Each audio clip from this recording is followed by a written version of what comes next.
Numbers 1. The Lord spoke to Moses in the wilderness of Sinai in the tent of meeting on the first day of the 2nd month in the 2nd year after they had come out of the land of Egypt, saying, Take a census of all the congregation of the people of Israel, by clans, by fathers' houses, according to the number of names, every male, head by head. From 20 years old and upward, all in Israel who are able to go to war. You and Aaron shall list them company by company. And there shall be with you a man from each tribe, each man being the head of the house of his fathers. And these are the names of the men who shall assist you. From Reuben, Elizur the son of Shedeur. From Simeon, Shelumiel the son of Zurishaddai. From Judah, Nahshon the son of Amminadab. From Issachar, Nathanael the son of Zuar. From Zebulun, Eliab the son of Helon. From the sons of Joseph, from Ephraim, Elishama the son of Ammihud. And from Manasseh, Gamaliel the son of Pedazur. From Benjamin, Abidan the son of Gideoni. From Dan, Ahiezer the son of Ammishaddai. From Asher, Pagiel the son of Ochran. From Gad, Eliasaph the son of Deuel. From Naphtali, Ahira the son of Enan. These were the ones chosen from the congregation, the chiefs of their ancestral tribes, the heads of the clans of Israel.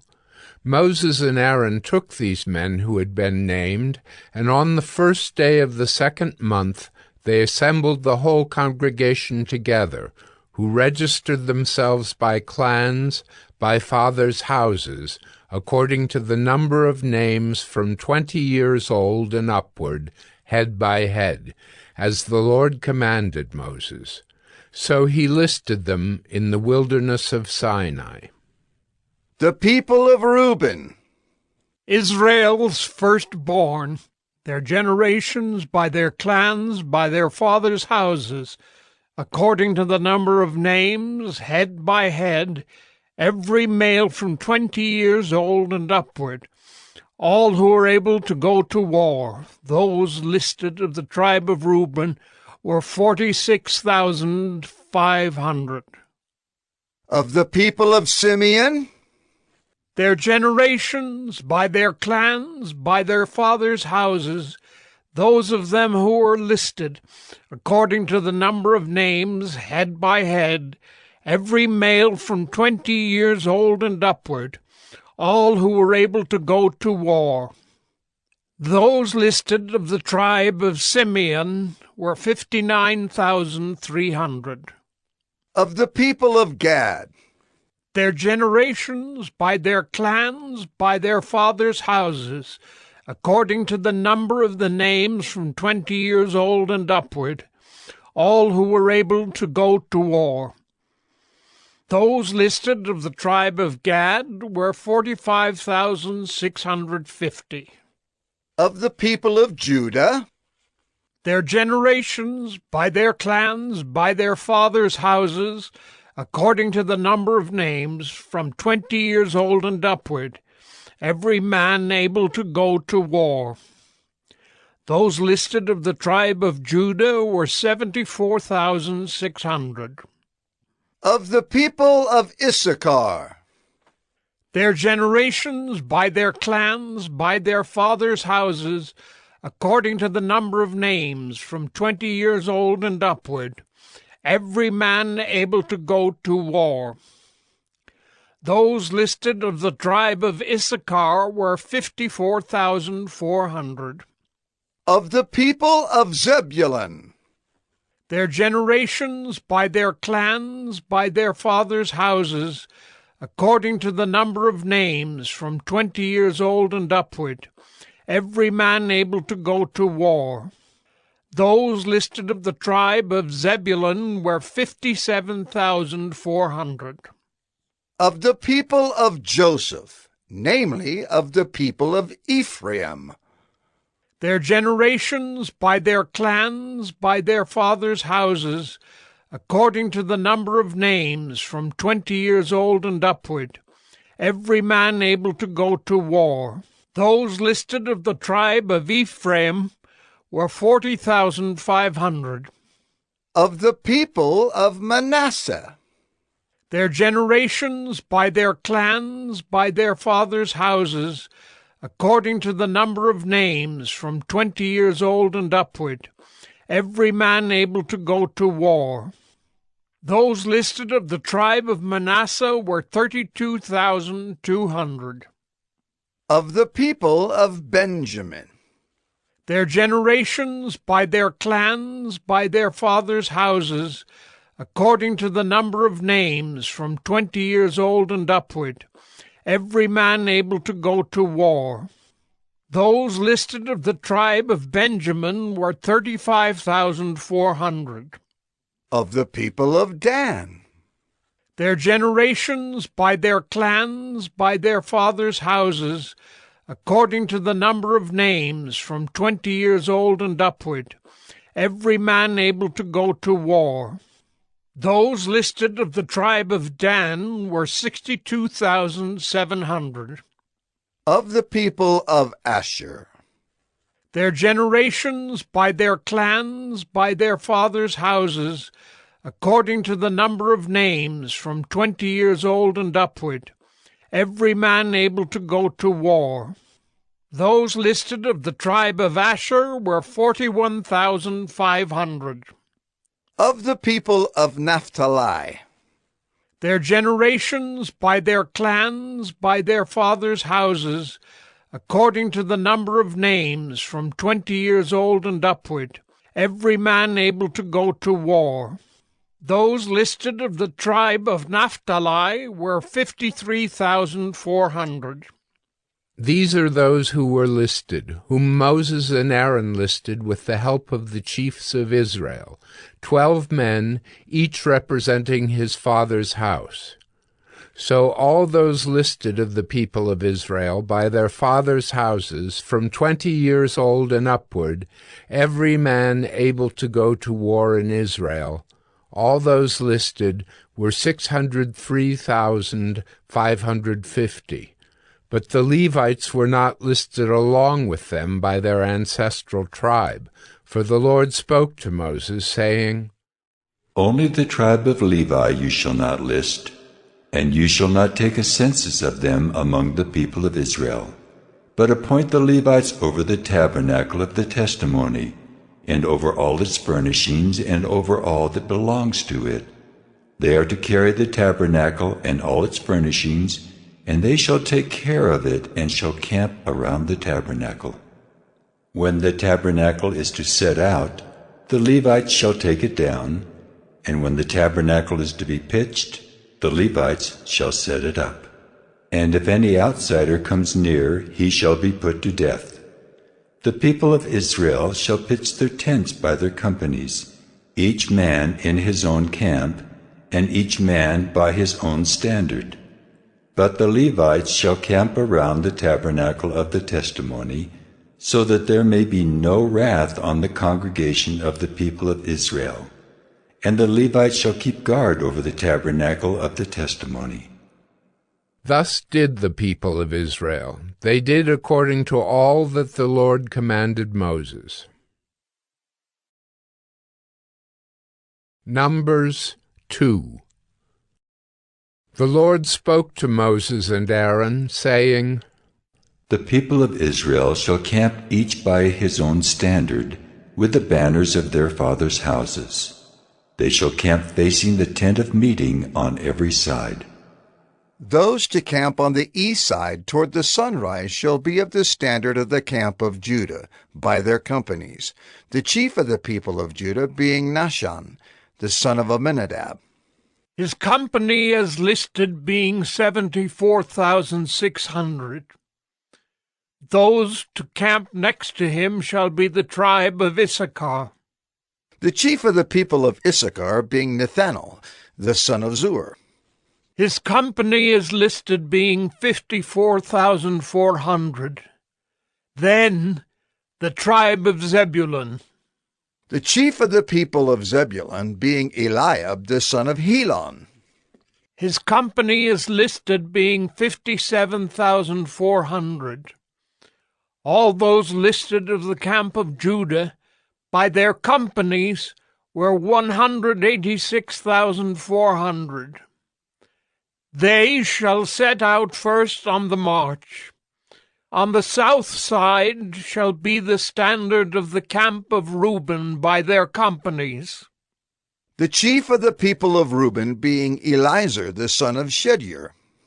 His company is listed being 46,500.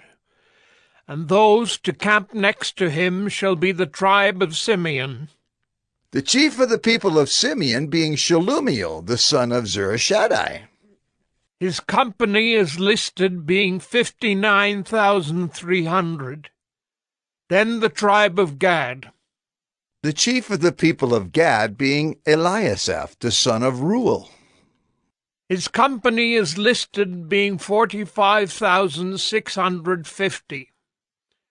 All those listed of the camp of Reuben by their companies were 151,450. They shall set out second. Then the tent of meeting shall set out, with the camp of the Levites in the midst of the camps. As they camp, so shall they set out, each in position, standard by standard. On the west side shall be the standard of the camp of Ephraim by their companies. The chief of the people of Ephraim being Elishama the son of Ammihud. His company is listed being 40,500. And next to him shall be the tribe of Manasseh, the chief of the people of Manasseh being Gamaliel the son of Pedazur.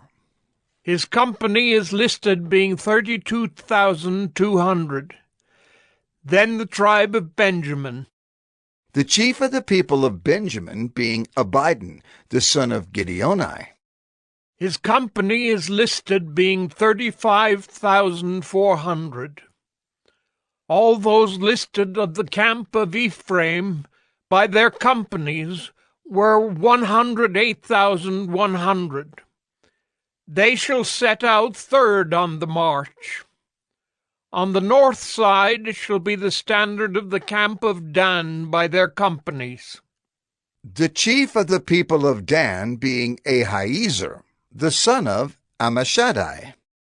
His company is listed being 62,700. And those to camp next to him shall be the tribe of Asher. The chief of the people of Asher being Pagiel, the son of Acharon. His company is listed being 41,500. Then the tribe of Naphtali. The chief of the people of Naphtali being Ahira, the son of Enan. His company is listed being 53,400. All those listed of the camp of Dan were 157,600. They shall set out last, standard by standard.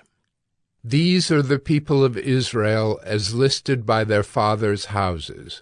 All those listed in the camps by their companies were 603,550.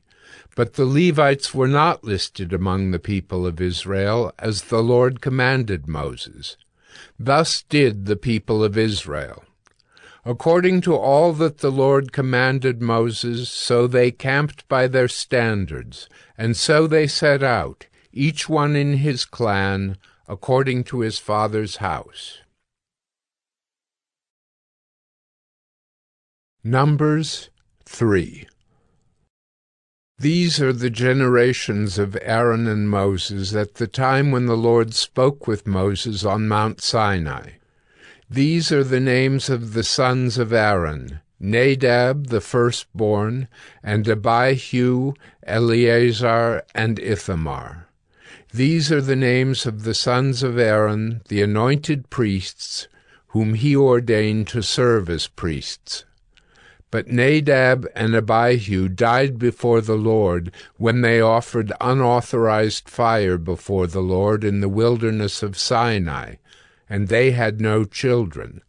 So Eleazar and Ithamar served as priests in the lifetime of Aaron their father.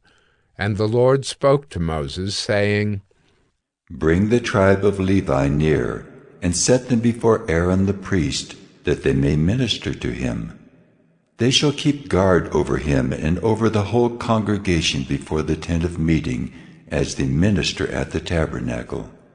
They shall guard all the furnishings of the tent of meeting, and keep guard over the people of Israel as they minister at the tabernacle.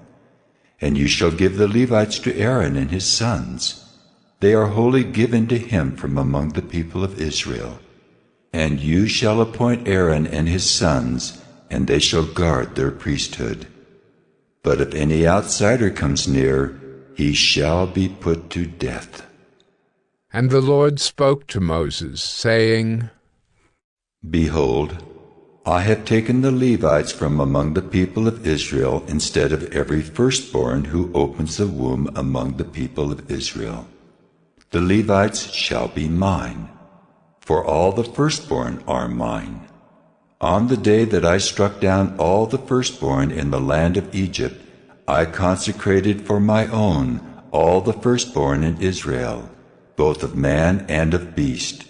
They shall be mine. I am the Lord. And the Lord spoke to Moses in the wilderness of Sinai, saying, List the sons of Levi by fathers' houses and by clans. Every male from a month old and upward you shall list. So Moses listed them according to the word of the Lord, as he was commanded, and these were the sons of Levi by their names: Gershon and Kohath and Merari. And these are the names of the sons of Gershon by their clans: Libni and Shimei.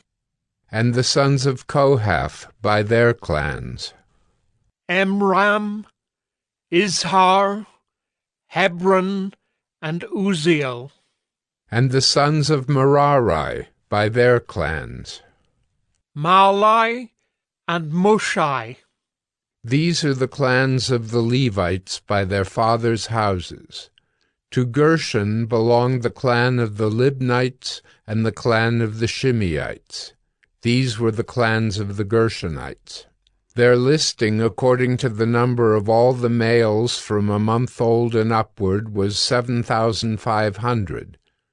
The clans of the Gershonites were to camp behind the tabernacle on the west, with Eliasaph the son of Lael as chief of the father's house of the Gershonites.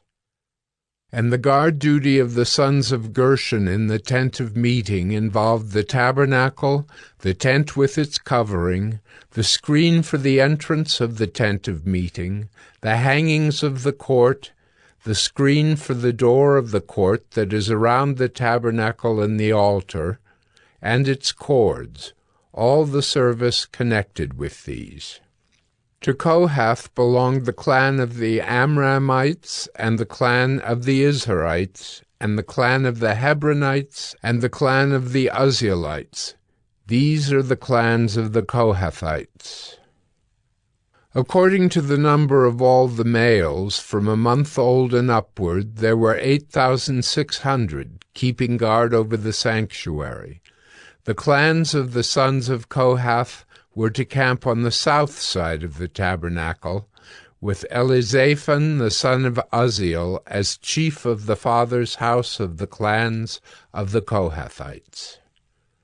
And their guard duty involved the ark, the table, the lampstand, the altars, the vessels of the sanctuary with which the priests minister, and the screen, all the service connected with these.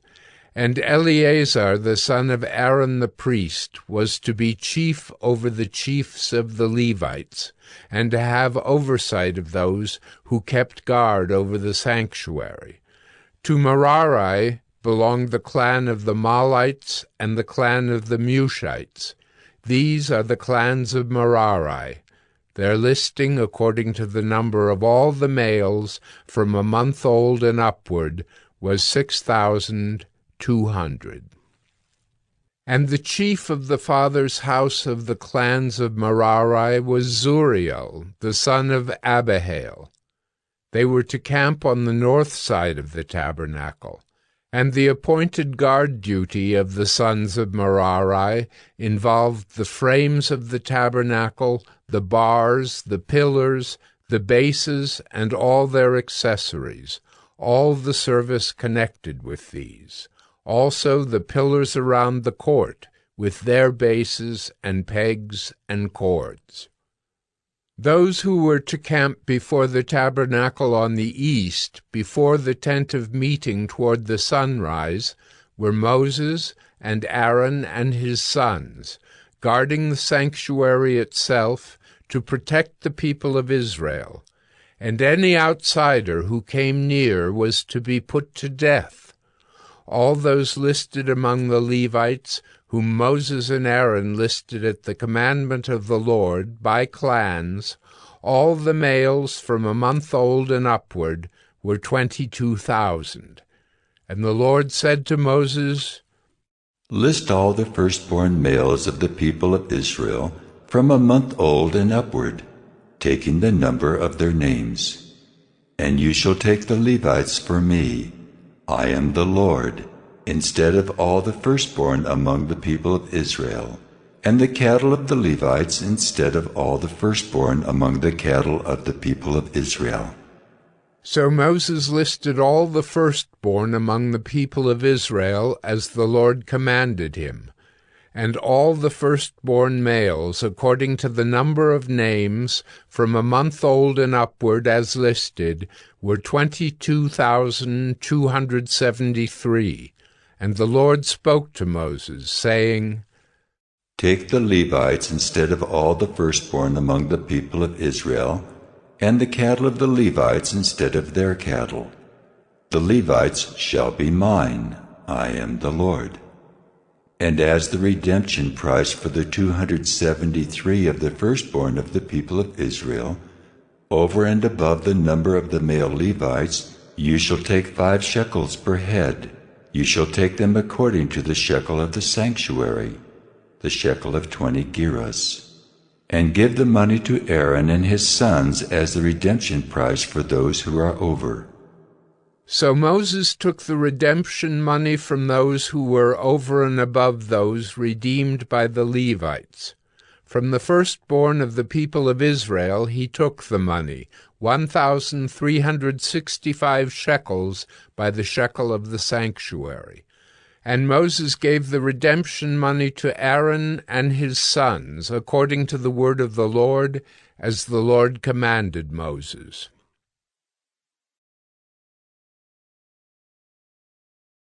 Numbers 4. The Lord spoke to Moses and Aaron, saying, Take a census of the sons of Kohath from among the sons of Levi, by their clans and their fathers' houses, from 30 years old up to 50 years old, all who can come on duty to do the work in the tent of meeting. This is the service of the sons of Kohath in the tent of meeting, the most holy things. When the camp is to set out, Aaron and his sons shall go in and take down the veil of the screen and cover the ark of the testimony with it. Then they shall put on it a covering of goatskin, and spread on top of that a cloth all of blue, and shall put in its poles. And over the table of the bread of the presence they shall spread a cloth of blue, and put on it the plates, the dishes for incense, the bowls, and the flagons for the drink offering. The regular showbread also shall be on it. Then they shall spread over them a cloth of scarlet, and cover the same with a covering of goatskin, and shall put in its poles. And they shall take a cloth of blue, and cover the lampstand for the light, with its lamps, its tongs, its trays, and all the vessels for oil with which it is supplied. And they shall put it with all its utensils in a covering of goatskin, and put it on the carrying frame. And over the golden altar they shall spread a cloth of blue, and cover it with a covering of goatskin, and shall put in its poles. And they shall take all the vessels of the service that are used in the sanctuary, and put them in a cloth of blue, and cover them with a covering of goatskin, and put them on the carrying frame. And they shall take away the ashes from the altar, and spread a purple cloth over it, and they shall put on it all the utensils of the altar, which are used for the service there, the fire pans, the forks, the shovels, and the basins, all the utensils of the altar, and they shall spread on it a covering of goatskin, and shall put in its poles. And when Aaron and his sons have finished covering the sanctuary and all the furnishings of the sanctuary, as the camp sets out, after that the sons of Kohath shall come to carry these. But they must not touch the holy things, lest they die. These are the things of the tent of meeting that the sons of Kohath are to carry. And Eleazar, the son of Aaron the priest, shall have charge of the oil for the light, the fragrant incense, the regular grain offering, and the anointing oil, with the oversight of the whole tabernacle, and all that is in it, of the sanctuary and its vessels. The Lord spoke to Moses and Aaron, saying, Let not the tribe of the clans of the Cohaphites be destroyed from among the Levites, but deal thus with them, that they may live and not die when they come near to the most holy things. Aaron and his sons shall go in and appoint them each to his task and to his burden, but they shall not go in to look on the holy things even for a moment, lest they die. The Lord spoke to Moses, saying, Take a census of the sons of Gershon also by their fathers' houses and by their clans. From 30 years old up to 50 years old you shall list them, all who can come to do duty, to do service in the tent of meeting. This is the service of the clans of the Gershonites in serving and bearing burdens. They shall carry the curtains of the tabernacle and the tent of meeting with its covering, and the covering of goatskin that is on top of it, and the screen for the entrance of the tent of meeting, and the hangings of the court, and the screen for the entrance of the gate of the court that is around the tabernacle, and the altar, and their cords, and all the equipment for their service. And they shall do all that needs to be done with regard to them. All the service of the sons of the Gershonites shall be at the command of Aaron and his sons, in all that they are to carry, and in all that they have to do. And you shall assign to their charge all that they are to carry. This is the service of the clans of the sons of the Gershonites in the tent of meeting, and their guard duty is to be under the direction of Ithamar, the son of Aaron the priest. As for the sons of Merari, you shall list them by their clans and their fathers' houses. From 30 years old up to 50 years old you shall list them, every one who can come on duty to do the service of the tent of meeting. And this is what they are charged to carry. As the whole of their service in the tent of meeting, the frames of the tabernacle, with its bars, pillars, and bases, and the pillars around the court with their bases, pegs, and cords, with all their equipment and all their accessories. And you shall list by name the objects that they are required to carry. This is the service of the clans of the sons of Merari, the whole of their service in the tent of meeting, under the direction of Ithamar, the son of Aaron the priest. And Moses and Aaron and the chiefs of the congregation listed the sons of the Cohaphites by their clans and their fathers' houses, from 30 years old up to 50 years old, everyone who could come on duty for service in the tent of meeting. And those listed by clans were 2,750. This was the list of the clans of the Cohaphites, all who served in the tent of meeting, whom Moses and Aaron listed according to the commandment of the Lord by Moses. Those listed of the sons of Gershon by their clans and their fathers' houses, from 30 years old up to 50 years old, everyone who could come on duty for service in the tent of meeting, those listed by their clans and their fathers' houses were 2,630. This was the list of the clans of the sons of Gershon, all who served in the tent of meeting, whom Moses and Aaron listed according to the commandment of the Lord. Those listed of the clans of the sons of Merari, by their clans and their fathers' houses, from 30 years old up to 50 years old, everyone who could come on duty for service in the tent of meeting, those listed by clans were 3,200. This was the list of the clans of the sons of Merari, whom Moses and Aaron listed according to the commandment of the Lord by Moses.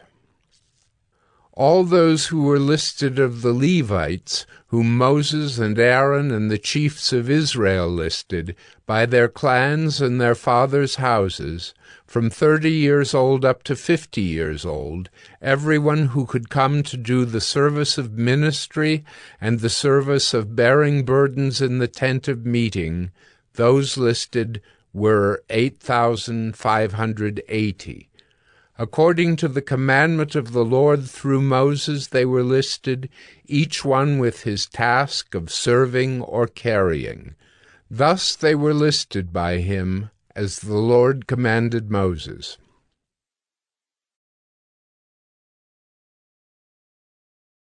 Numbers 5. The Lord spoke to Moses, saying, Command the people of Israel that they put out of the camp everyone who is leprous or has a discharge, and everyone who is unclean through contact with the dead. You shall put out both male and female, putting them outside the camp, that they may not defile their camp, in the midst of which I dwell.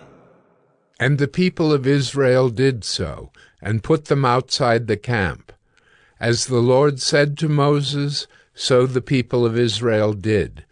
And the Lord spoke to Moses, saying, Speak to the people of Israel, when a man or woman commits any of the sins that people commit by breaking faith with the Lord, and that person realizes his guilt, he shall confess his sin that he has committed. And he shall make full restitution for his wrong, adding a fifth to it, and giving it to him to whom he did the wrong. But if the man has no next of kin, to whom restitution may be made for the wrong, the restitution for wrong shall go to the Lord for the priest, in addition to the ram of atonement with which atonement is made for him, and every contribution, all the holy donations of the people of Israel, which they bring to the priest, shall be his. Each one shall keep his holy donations. Whatever anyone gives to the priest shall be his. And the Lord spoke to Moses, saying, Speak to the people of Israel. If any man's wife goes astray and breaks faith with him, if a man lies with her sexually, and it is hidden from the eyes of her husband, and she is undetected, though she has defiled herself, and there is no witness against her, since she was not taken in the act. And if the spirit of jealousy comes over him, and he is jealous of his wife who has defiled herself, or if the spirit of jealousy comes over him, and he is jealous of his wife, though she has not defiled herself, then the man shall bring his wife to the priest, and bring the offering required of her, 1/10 of an ephah of barley flour. He shall pour no oil on it, and put no frankincense on it, for it is a grain offering of jealousy, a grain offering of remembrance, bringing iniquity to remembrance. And the priest shall bring her near, and set her before the Lord. And the priest shall take holy water in an earthenware vessel, and take some of the dust that is on the floor of the tabernacle, and put it into the water. And the priest shall set the woman before the Lord, and unbind the hair of the woman's head, and place in her hands the grain offering of remembrance, which is the grain offering of jealousy. And in his hand the priest shall have the water of bitterness that brings the curse.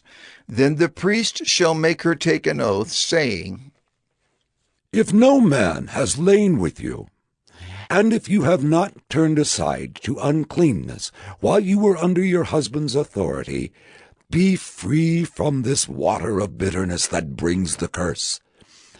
But if you have gone astray, though you are under your husband's authority, and if you have defiled yourself, and some man other than your husband has lain with you, then let the priest make the woman take the oath of the curse, and say to the woman, The Lord make you a curse and an oath among your people, when the Lord makes your thigh fall away and your body swell.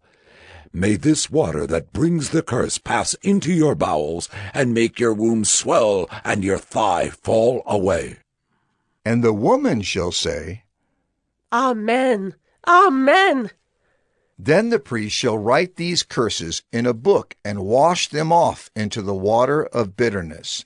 And he shall make the woman drink the water of bitterness that brings the curse. And the water that brings the curse shall enter into her, and cause bitter pain. And the priest shall take the grain offering of jealousy out of the woman's hand, and shall wave the grain offering before the Lord, and bring it to the altar. And the priest shall take a handful of the grain offering as its memorial portion, and burn it on the altar, and afterward shall make the woman drink the water. And when he has made her drink the water, then, if she has defiled herself and has broken faith with her husband, the water that brings the curse shall enter into her and cause bitter pain, and her womb shall swell, and her thigh shall fall away, and the woman shall become a curse among her people. But if the woman has not defiled herself and is clean, then she shall be free and shall conceive children. This is the law in cases of jealousy, when a wife, though under her husband's authority, goes astray and defiles herself.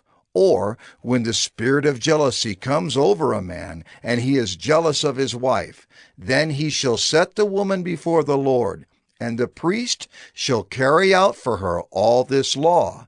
The man shall be free from iniquity, but the woman shall bear her iniquity.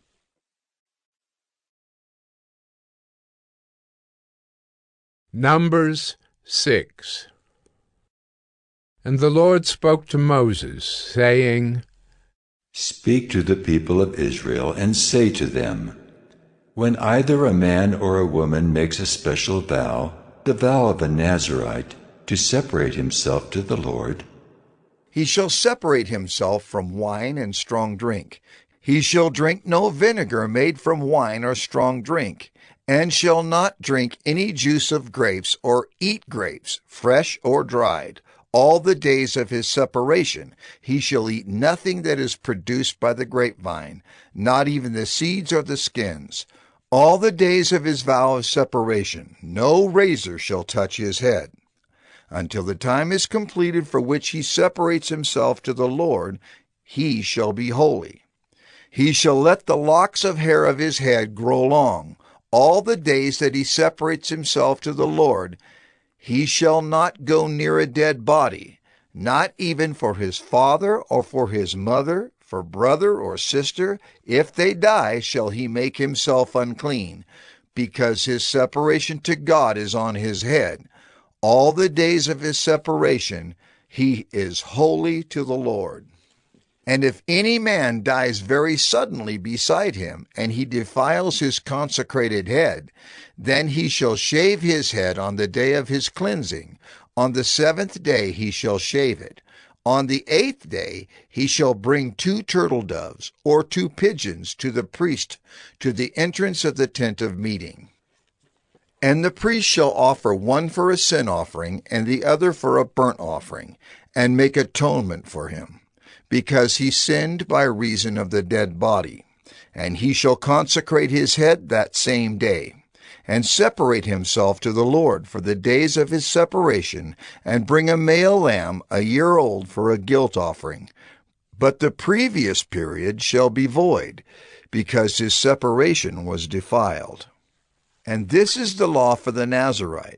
When the time of his separation has been completed, he shall be brought to the entrance of the tent of meeting, and he shall bring his gift to the Lord, 1 male lamb a year old without blemish for a burnt offering, and 1 ewe lamb a year old without blemish as a sin offering, and 1 ram without blemish as a peace offering, and a basket of unleavened bread, loaves of fine flour mixed with oil, and unleavened wafers smeared with oil, and their grain offering and their drink offerings. And the priest shall bring them before the Lord, and offer his sin offering and his burnt offering. And he shall offer the ram as a sacrifice of peace offering to the Lord, with the basket of unleavened bread. The priest shall offer also its grain offering and its drink offering. And the Nazirite shall shave his consecrated head at the entrance of the tent of meeting, and shall take the hair from his consecrated head, and put it on the fire that is under the sacrifice of the peace offering. And the priest shall take the shoulder of the ram when it is boiled, and 1 unleavened loaf out of the basket, and 1 unleavened wafer, and shall put them on the hands of the Nazirite after he has shaved the hair of his consecration. And the priest shall wave them for a wave offering before the Lord. They are a holy portion for the priest, together with the breast that is waved and the thigh that is contributed.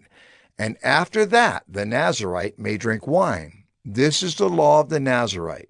But if he vows an offering to the Lord above his Nazirite vow, as he can afford, in exact accordance with the vow that he takes, then he shall do an addition to the law of the Nazirite. The Lord spoke to Moses, saying, Speak to Aaron and his sons, saying, Thus you shall bless the people of Israel.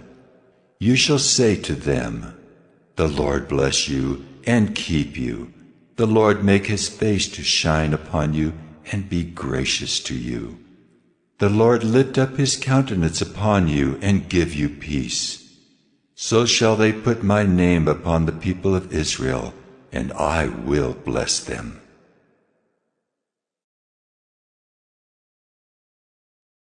Numbers 7.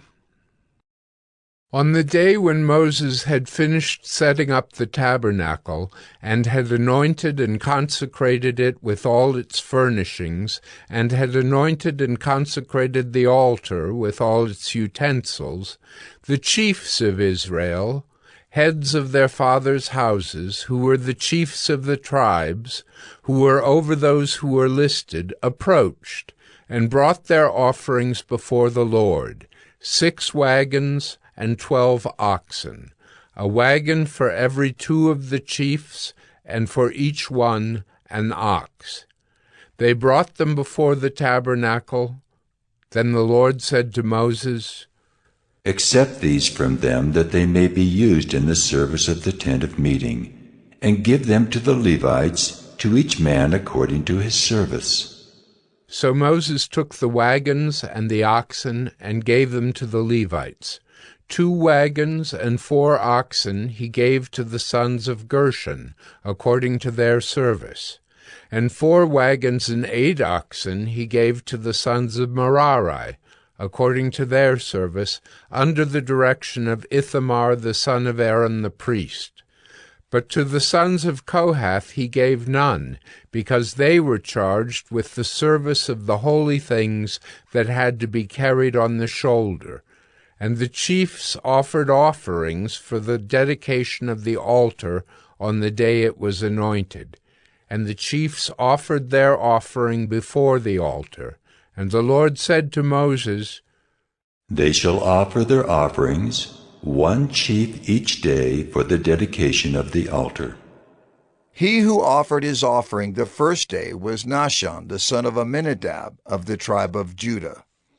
And his offering was 1 silver plate, whose weight was 130 shekels, 1 silver basin of 70 shekels, according to the shekel of the sanctuary, both of them full of fine flour mixed with oil for a grain offering, 1 golden dish of 10 shekels, full of incense, 1 bull from the herd, 1 ram, 1 male lamb a year old for a burnt offering, 1 male goat for a sin offering, and for the sacrifice of peace offerings, 2 oxen, 5 rams, 5 male goats, and 5 male lambs a year old. This was the offering of Nahshon, the son of Amminadab. On the second day, Nathanael, the son of Zuar, the chief of Issachar, made an offering.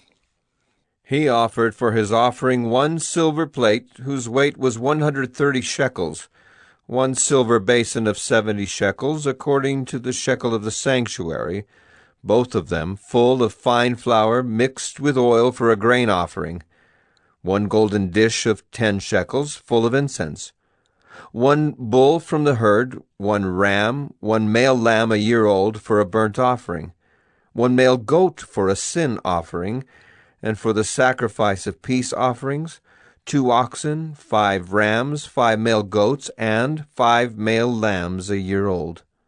This was the offering of Nathanael, the son of Zuar. On the third day, Eliab, the son of Helon, the chief of the people of Zebulun. His offering was 1 silver plate, whose weight was 130 shekels, 1 silver basin of 70 shekels, according to the shekel of the sanctuary, both of them full of fine flour mixed with oil for a grain offering, 1 golden dish of 10 shekels, full of incense, 1 bull from the herd, 1 ram, 1 male lamb a year old for a burnt offering, 1 male goat for a sin offering, and for the sacrifice of peace offerings, 2 oxen, 5 rams, 5 male goats, and 5 male lambs a year old. This was the offering of Eliab, the son of Helon. On the fourth day, Eliezer, the son of Shedeur, the chief of the people of Reuben. His offering was 1 silver plate, whose weight was 130 shekels, 1 silver basin of 70 shekels, according to the shekel of the sanctuary, both of them full of fine flour mixed with oil for a grain offering, 1 golden dish of 10 shekels, full of incense, 1 bull from the herd, 1 ram, 1 male lamb a year old for a burnt offering, 1 male goat for a sin offering, and for the sacrifice of peace offerings, 2 oxen, 5 rams, 5 male goats, and 5 male lambs a year old. This was the offering of Eliezer, the son of Shedeur. On the fifth day, Shelumiel, the son of Zurishaddai, the chief of the people of Simeon. His offering was 1 silver plate, whose weight was 130 shekels, 1 silver basin of 70 shekels, according to the shekel of the sanctuary, both of them full of fine flour mixed with oil for a grain offering, 1 golden dish of 10 shekels, full of incense, 1 bull from the herd, 1 ram, 1 male lamb a year old for a burnt offering, 1 male goat for a sin offering, and for the sacrifice of peace offerings, 2 oxen, 5 rams, 5 male goats, and 5 male lambs a year old. This was the offering of Shelumiel, the son of Zurishaddai. On the sixth day, Eliasaph, the son of Deuel, the chief of the people of Gad. His offering was 1 silver plate, whose weight was 130 shekels, 1 silver basin of 70 shekels, according to the shekel of the sanctuary, both of them full of fine flour mixed with oil for a grain offering, 1 golden dish of 10 shekels, full of incense, 1 bull from the herd, 1 ram, 1 male lamb a year old for a burnt offering, 1 male goat for a sin offering, and for the sacrifice of peace offerings, 2 oxen, 5 rams, 5 male goats, and 5 male lambs a year old. This was the offering of Eliasaph, the son of Deuel. On the seventh day, Elishama, the son of Ammihud, the chief of the people of Ephraim. His offering was 1 silver plate, whose weight was 130 shekels, 1 silver basin of 70 shekels, according to the shekel of the sanctuary, both of them full of fine flour mixed with oil for a grain offering, 1 golden dish of 10 shekels, full of incense, 1 bull from the herd, 1 ram, 1 male lamb a year old for a burnt offering, 1 male goat for a sin offering, and for the sacrifice of peace offerings, 2 oxen, 5 rams, 5 male goats, and 5 male lambs a year old. This was the offering of Elishama, the son of Ammihud. On the 8th day, Gamaliel, the son of Pedazur, the chief of the people of Manasseh. His offering was 1 silver plate, whose weight was 130 shekels, 1 silver basin of 70 shekels, according to the shekel of the sanctuary, both of them full of fine flour, mixed with oil, for a grain offering, 1 golden dish of 10 shekels, full of incense, 1 bull from the herd, 1 ram, 1 male lamb a year old for a burnt offering, 1 male goat for a sin offering, and for the sacrifice of peace offerings, 2 oxen, 5 rams, 5 male goats, and 5 male lambs a year old. This was the offering of Gamaliel, the son of Pedazur.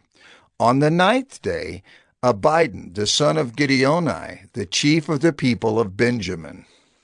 His offering was 1 silver plate whose weight was 130 shekels, 1 silver basin of 70 shekels, according to the shekel of the sanctuary, both of them full of fine flour mixed with oil for a grain offering, 1 golden dish of 10 shekels, full of incense, 1 bull from the herd, 1 ram, 1 male lamb a year old for a burnt offering, 1 male goat for a sin offering, and for the sacrifice of peace offerings, 2 oxen, 5 rams, 5 male goats, and 5 male lambs a year old. This was the offering of Abidan, the son of Gideoni. On the 10th day, Ahiezer, the son of Ammishaddai, the chief of the people of Dan. His offering was 1 silver plate, whose weight was 130 shekels, 1 silver basin of 70 shekels, according to the shekel of the sanctuary, both of them full of fine flour mixed with oil for a grain offering, 1 golden dish of 10 shekels, full of incense, 1 bull from the herd, 1 ram, 1 male lamb a year old for a burnt offering, 1 male goat for a sin offering, and for the sacrifice of peace offerings, 2 oxen, 5 rams, 5 male goats, and 5 male lambs a year old. This was the offering of Ahiezer, the son of Ammishaddai. On the 11th day, Pagiel, the son of Ochran, the chief of the people of Asher. His offering was 1 silver plate, whose weight was 130 shekels, 1 silver basin of 70 shekels, according to the shekel of the sanctuary, both of them full of fine flour mixed with oil for a grain offering, 1 golden dish of 10 shekels, full of incense, 1 bull from the herd, 1 ram, 1 male lamb a year old for a burnt offering, 1 male goat for a sin offering, and for the sacrifice of peace offerings, 2 oxen, 5 rams, 5 male goats, and 5 male lambs a year old. This was the offering of Pagiel, the son of Ochran. On the 12th day, Ahira, the son of Enan, the chief of the people of Naphtali. His offering was 1 silver plate, whose weight was 130 shekels, 1 silver basin of 70 shekels, according to the shekel of the sanctuary, both of them full of fine flour, mixed with oil for a grain offering, 1 golden dish of 10 shekels, full of incense, 1 bull from the herd, 1 ram, 1 male lamb a year old for a burnt offering, 1 male goat for a sin offering, and for the sacrifice of peace offerings, 2 oxen, 5 rams, 5 male goats, and 5 male lambs a year old. This was the offering of Ahira, the son of Enan. This was the dedication offering for the altar on the day when it was anointed from the chiefs of Israel. 12 silver plates, 12 silver basins, 12 golden dishes, each silver plate weighing 130 shekels, and each basin 70. All the silver of the vessels 2,400 shekels, according to the shekel of the sanctuary. The 12 golden dishes, full of incense, weighing 10 shekels apiece, according to the shekel of the sanctuary. All the gold of the dishes being 120 shekels.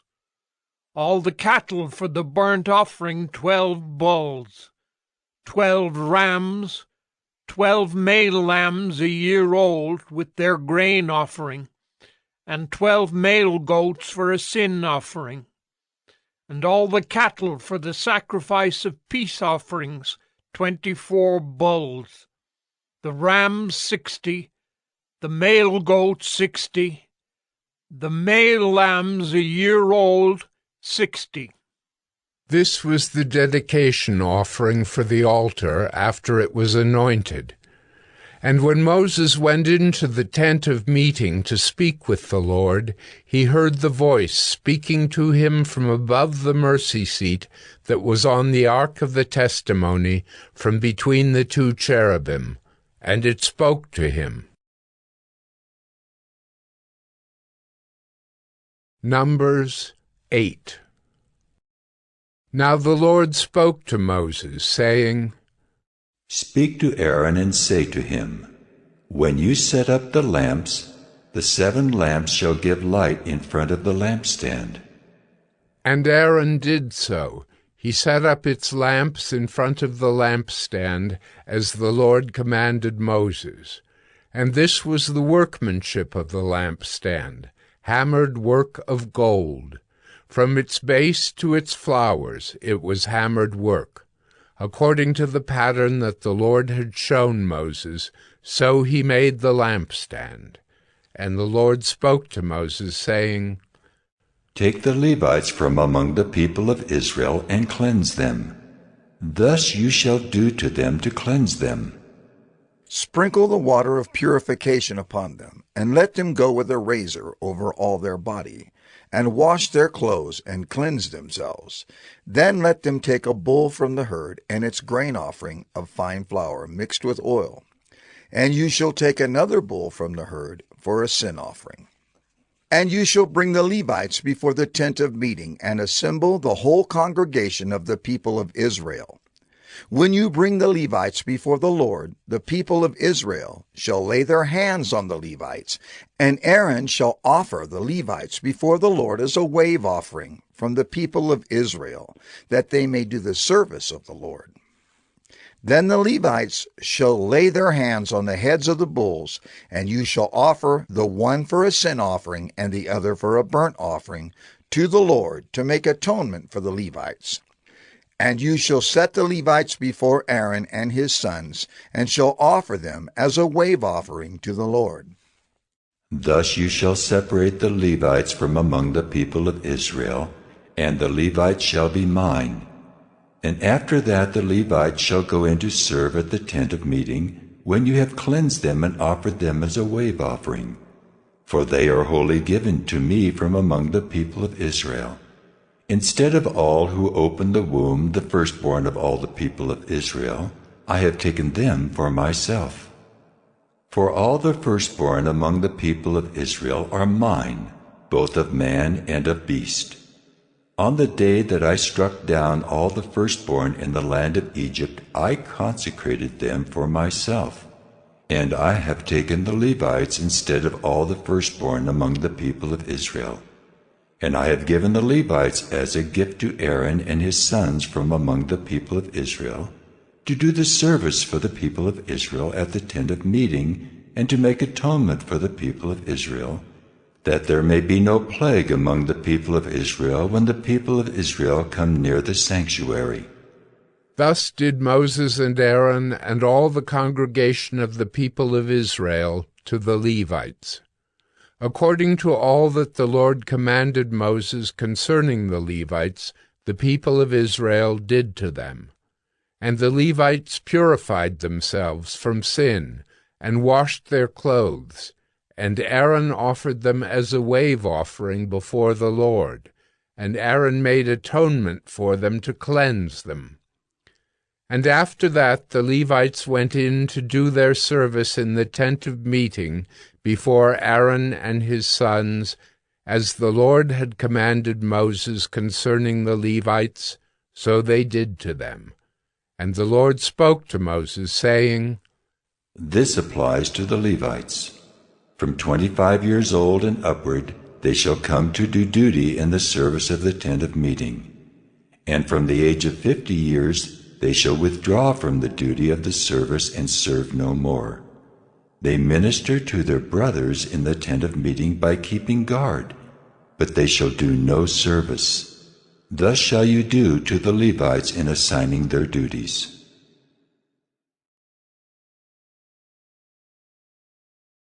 Numbers 9. And the Lord spoke to Moses in the wilderness of Sinai, in the 1st month of the 2nd year after they had come out of the land of Egypt, saying, Let the people of Israel keep the Passover at its appointed time. On the 14th day of this month, at twilight, you shall keep it at its appointed time. According to all its statutes and all its rules, you shall keep it. So Moses told the people of Israel that they should keep the Passover, and they kept the Passover in the 1st month on the 14th day of the month at twilight in the wilderness of Sinai. According to all that the Lord commanded Moses, so the people of Israel did. And there were certain men who were unclean through touching a dead body, so that they could not keep the Passover on that day. And they came before Moses and Aaron on that day. And those men said to him, We are unclean through touching a dead body.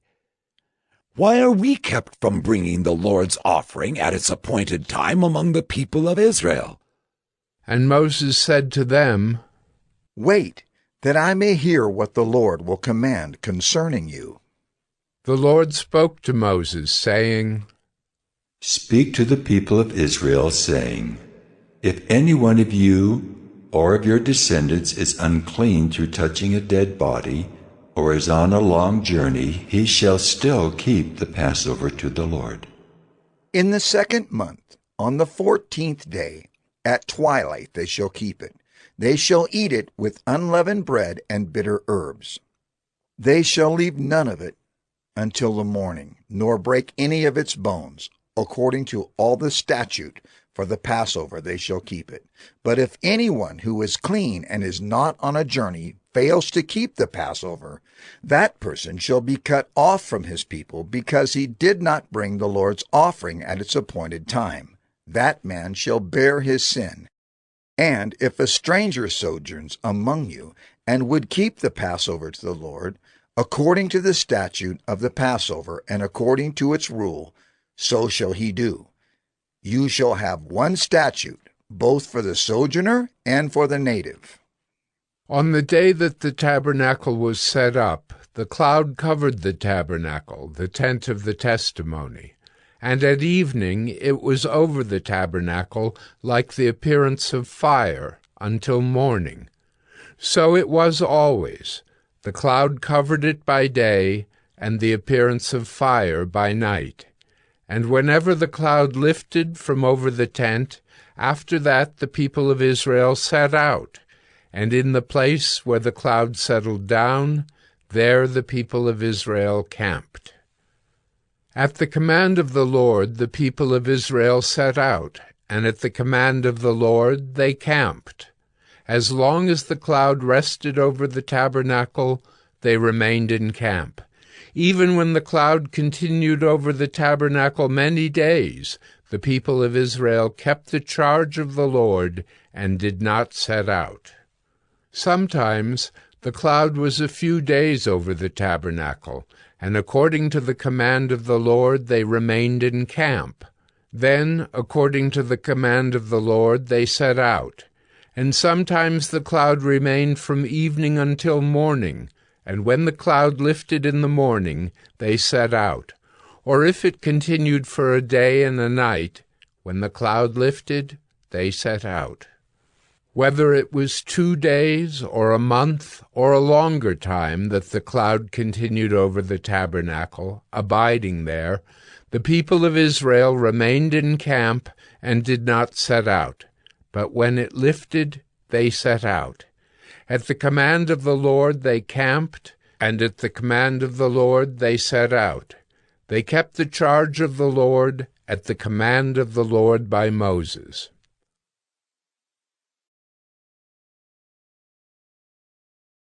Numbers 10. The Lord spoke to Moses, saying, Make 2 silver trumpets, of hammered work you shall make them, and you shall use them for summoning the congregation and for breaking camp.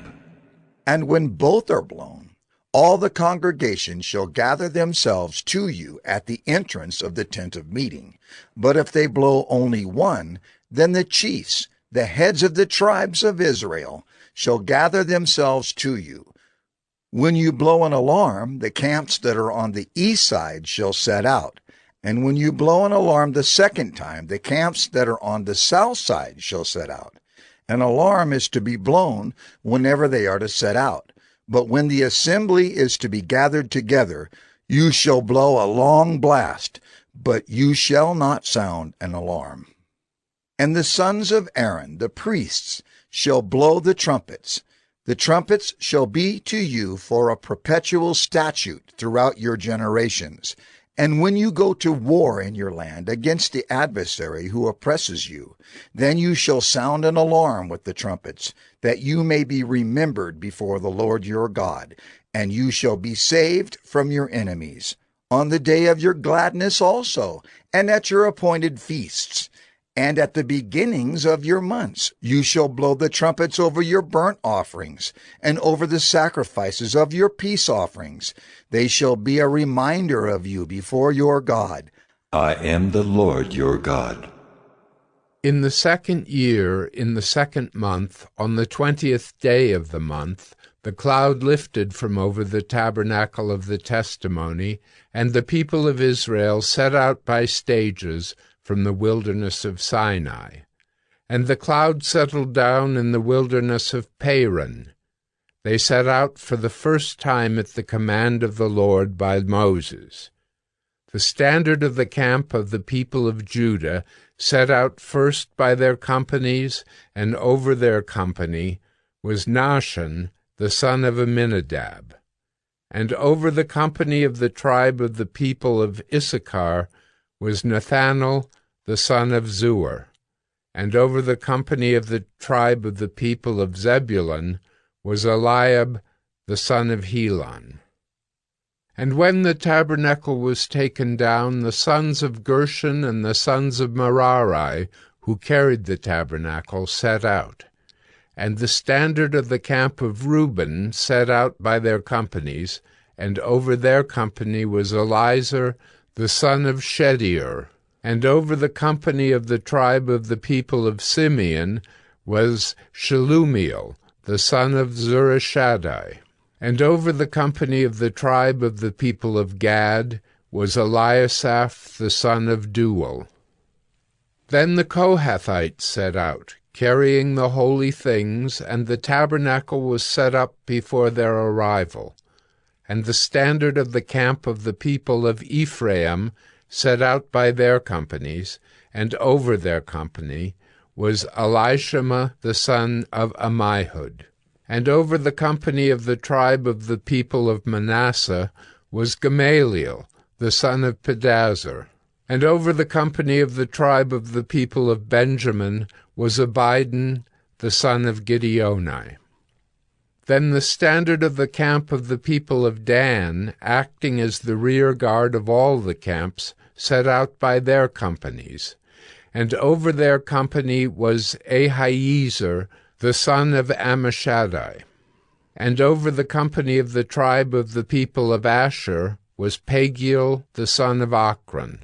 And over the company of the tribe of the people of Naphtali was Ahira, the son of Enan. This was the order of march of the people of Israel by their companies when they set out. And Moses said to Hobab, the son of Reuel the Midianite, Moses' father-in-law, "We are setting out for the place of which the Lord said, 'I will give it to you.' Come with us, and we will do good to you, for the Lord has promised good to Israel." But he said to him, "I will not go. I will depart to my own land and to my kindred." And he said, "Please do not leave us, for you know where we should camp in the wilderness, and you will serve as eyes for us. And if you do go with us, whatever good the Lord will do to us, the same will we do to you."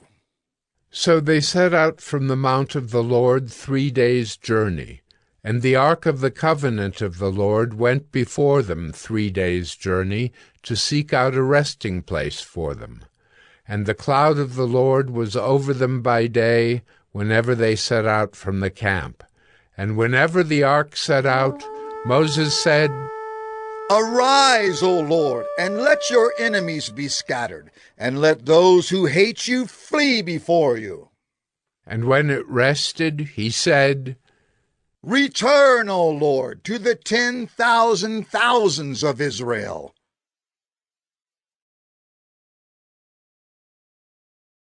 Numbers 11. And the people complained in the hearing of the Lord about their misfortunes. And when the Lord heard it, his anger was kindled, and the fire of the Lord burned among them and consumed some outlying parts of the camp. Then the people cried out to Moses, and Moses prayed to the Lord, and the fire died down. So the name of that place was called Taberah, because the fire of the Lord burned among them. Now the rabble that was among them had a strong craving, and the people of Israel also wept again and said, "Oh, that we had meat to eat! We remember the fish we ate in Egypt that cost nothing, the cucumbers, the melons, the leeks, the onions, and the garlic. But now our strength is dried up, and there is nothing at all but this manna to look at." Now the manna was like coriander seed, and its appearance like that of bdellium. The people went about and gathered it, and ground it in hand mills, or beat it in mortars, and boiled it in pots, and made cakes of it. And the taste of it was like the taste of cakes baked with oil. When the dew fell upon the camp in the night, the manna fell with it. Moses heard the people weeping throughout their clans, everyone at the door of his tent. And the anger of the Lord blazed hotly, and Moses was displeased. Moses said to the Lord, "Why have you dealt ill with your servant? And why have I not found favor in your sight, that you lay the burden of all this people on me? Did I conceive all this people? Did I give them birth that you should say to me, 'Carry them in your bosom, as a nurse carries a nursing child, to the land that you swore to give their fathers'? Where am I to get meat to give to all this people? For they weep before me and say, 'Give us meat that we may eat.' I am not able to carry all this people alone. The burden is too heavy for me. If you will treat me like this, kill me at once, if I find favor in your sight, that I may not see my wretchedness." Then the Lord said to Moses, "Gather for me 70 men of the elders of Israel, whom you know to be the elders of the people and officers over them, and bring them to the tent of meeting, and let them take their stand there with you. And I will come down and talk with you there, and I will take some of the Spirit that is on you, and put it on them, and they shall bear the burden of the people with you, so that you may not bear it yourself alone. And say to the people, Consecrate yourselves for tomorrow, and you shall eat meat. For you have wept in the hearing of the Lord, saying, Who will give us meat to eat? For it was better for us in Egypt. Therefore the Lord will give you meat, and you shall eat. You shall not eat just 1 day, or 2 days, or 5 days, or 10 days, or 20 days, but a whole month, until it comes out at your nostrils and becomes loathsome to you, because you have rejected the Lord who is among you, and have wept before him, saying, Why did we come out of Egypt? But Moses said, The people among whom I am number 600,000 on foot, and you have said, I will give them meat that they may eat a whole month. Shall flocks and herds be slaughtered for them, and be enough for them? Or shall all the fish of the sea be gathered together for them, and be enough for them? And the Lord said to Moses, Is the Lord's hand shortened? Now you shall see whether my word will come true for you or not. So Moses went out and told the people the words of the Lord. And he gathered 70 men of the elders of the people, and placed them around the tent. Then the Lord came down in the cloud, and spoke to him, and took some of the Spirit that was on him, and put it on the 70 elders. And as soon as the Spirit rested on them, they prophesied, but they did not continue doing it. Now 2 men remained in the camp, one named Eldad and the other named Medad, and the Spirit rested on them. They were among those registered, but they had not gone out to the tent, and so they prophesied in the camp.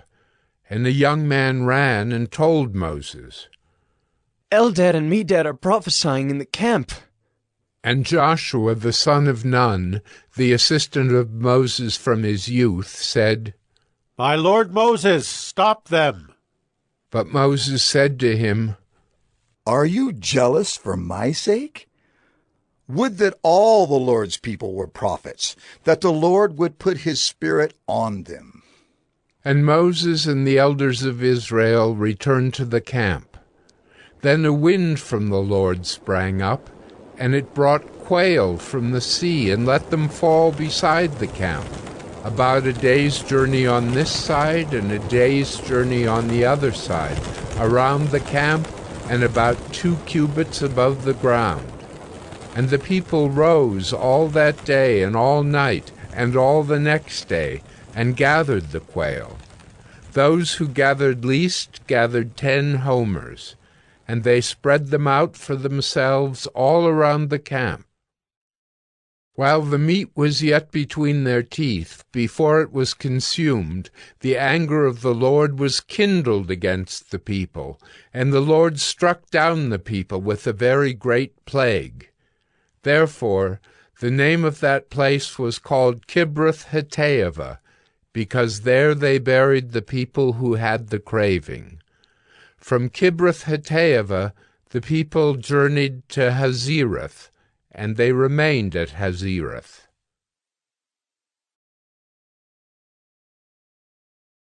Numbers 12.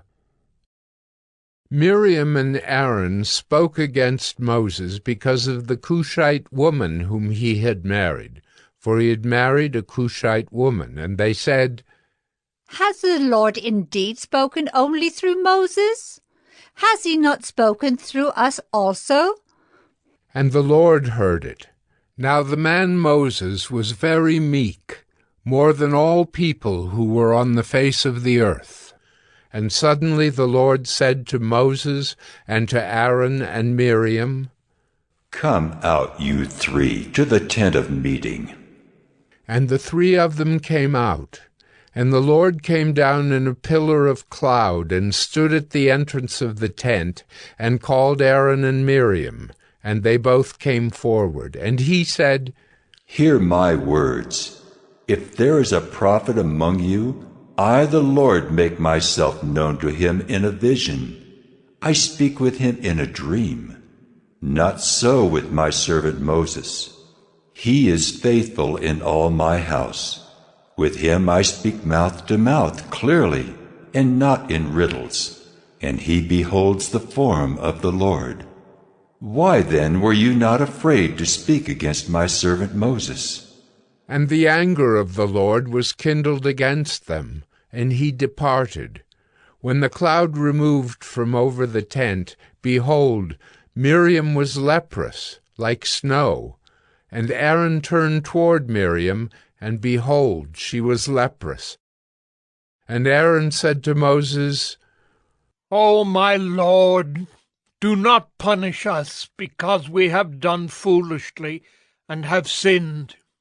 Let her not be as one dead, whose flesh is half eaten away when he comes out of his mother's womb." And Moses cried to the Lord, "O God, please heal her. Please." But the Lord said to Moses, "If her father had but spit in her face, should she not be shamed 7 days? Let her be shut outside the camp 7 days, and after that she may be brought in again." So Miriam was shut outside the camp 7 days, and the people did not set out on the march till Miriam was brought in again. After that, the people set out from Hazerath and camped in the wilderness of Paran.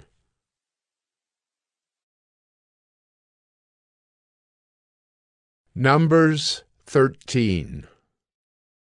The Lord spoke to Moses, saying, "Send men to spy out the land of Canaan, which I am giving to the people of Israel. From each tribe of their fathers you shall send a man, every one a chief among them." So Moses sent them from the wilderness of Paran, according to the command of the Lord, all of them men who were heads of the people of Israel, and these were their names. From the tribe of Reuben, Shemuah the son of Zachar. From the tribe of Simeon, Shaphat the son of Hori. From the tribe of Judah, Caleb the son of Jephunneh. From the tribe of Issachar, Igal the son of Joseph. From the tribe of Ephraim, Hoshea the son of Nun. From the tribe of Benjamin, Paltai the son of Raphu. From the tribe of Zebulun, Gadiel the son of Sodai. From the tribe of Joseph, that is, from the tribe of Manasseh, Gadai the son of Susai. From the tribe of Dan, Amiel the son of Gemalli. From the tribe of Asher, Sether the son of Michael. From the tribe of Naphtali, Nabai the son of Vapsai. From the tribe of Gad, Guel the son of Machi. These were the names of the men whom Moses sent to spy out the land. And Moses called Hoshea, the son of Nun, Joshua. Moses sent them to spy out the land of Canaan, and said to them, "Go up into the Negeb, and go up into the hill country, and see what the land is, and whether the people who dwell in it are strong or weak, whether they are few or many, and whether the land that they dwell in is good or bad, and whether the cities that they dwell in are camps or strongholds, and whether the land is rich or poor, and whether there are trees in it or not. Be of good courage, and bring some of the fruit of the land." Now the time was the season of the first ripe grapes. So they went up and spied out the land from the wilderness of Zin to Rehob, near Lebo-Hamath. They went up into the Negeb and came to Hebron. Ahiman, Sheshai, and Talmai, the descendants of Anak, were there. Hebron was built 7 years before Zoan in Egypt. And they came to the valley of Eshcol, and cut down from there a branch with a single cluster of grapes, and they carried it on a pole between 2 of them. They also brought some pomegranates and figs. That place was called the Valley of Eshcol, because of the cluster that the people of Israel cut down from there. At the end of 40 days they returned from spying out the land, and they came to Moses and Aaron and to all the congregation of the people of Israel in the wilderness of Paran at Kadesh. They brought back word to them and to all the congregation, and showed them the fruit of the land. And they told him, "We came to the land to which you sent us. It flows with milk and honey, and this is its fruit." However, the people who dwell in the land are strong, and the cities are fortified and very large. And besides, we saw the descendants of Anak there. The Amalekites dwell in the land of the Negeb. The Hittites, the Jebusites, and the Amorites dwell in the hill country, and the Canaanites dwell by the sea and along the Jordan. But Caleb quieted the people before Moses and said, "Let us go up at once and occupy it, for we are well able to overcome it." Then the men who had gone up with him said, "We are not able to go up against the people, for they are stronger than we are." So they brought to the people of Israel a bad report of the land that they had spied out, saying, "The land to which we have gone to spy it out is a land that devours its inhabitants, and all the people that we saw in it are of great height." And there we saw the Nephilim, the sons of Anak who come from the Nephilim, and we seemed to ourselves like grasshoppers, and so we seemed to them.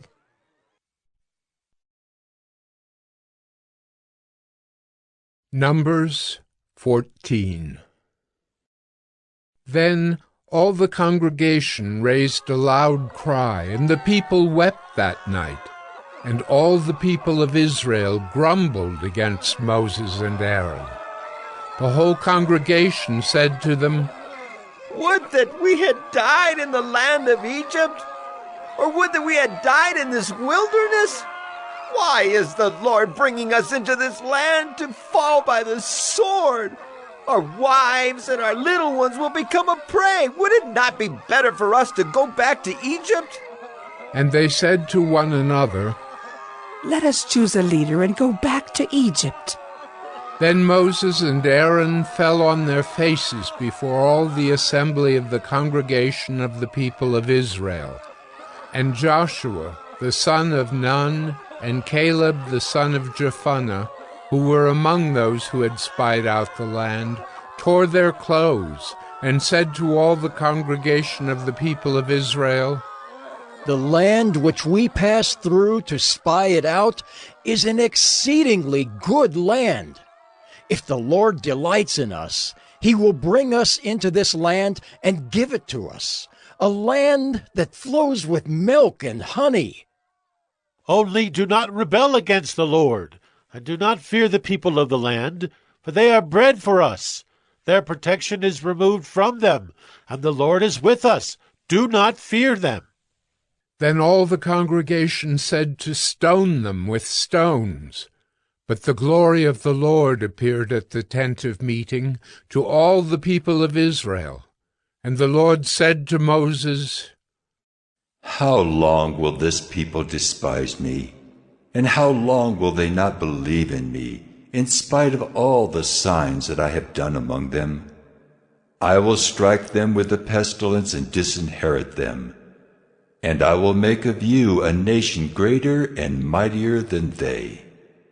But Moses said to the Lord, "Then the Egyptians will hear of it, for you brought up this people in your might from among them, and they will tell the inhabitants of this land, 'They have heard that you, O Lord, are in the midst of this people.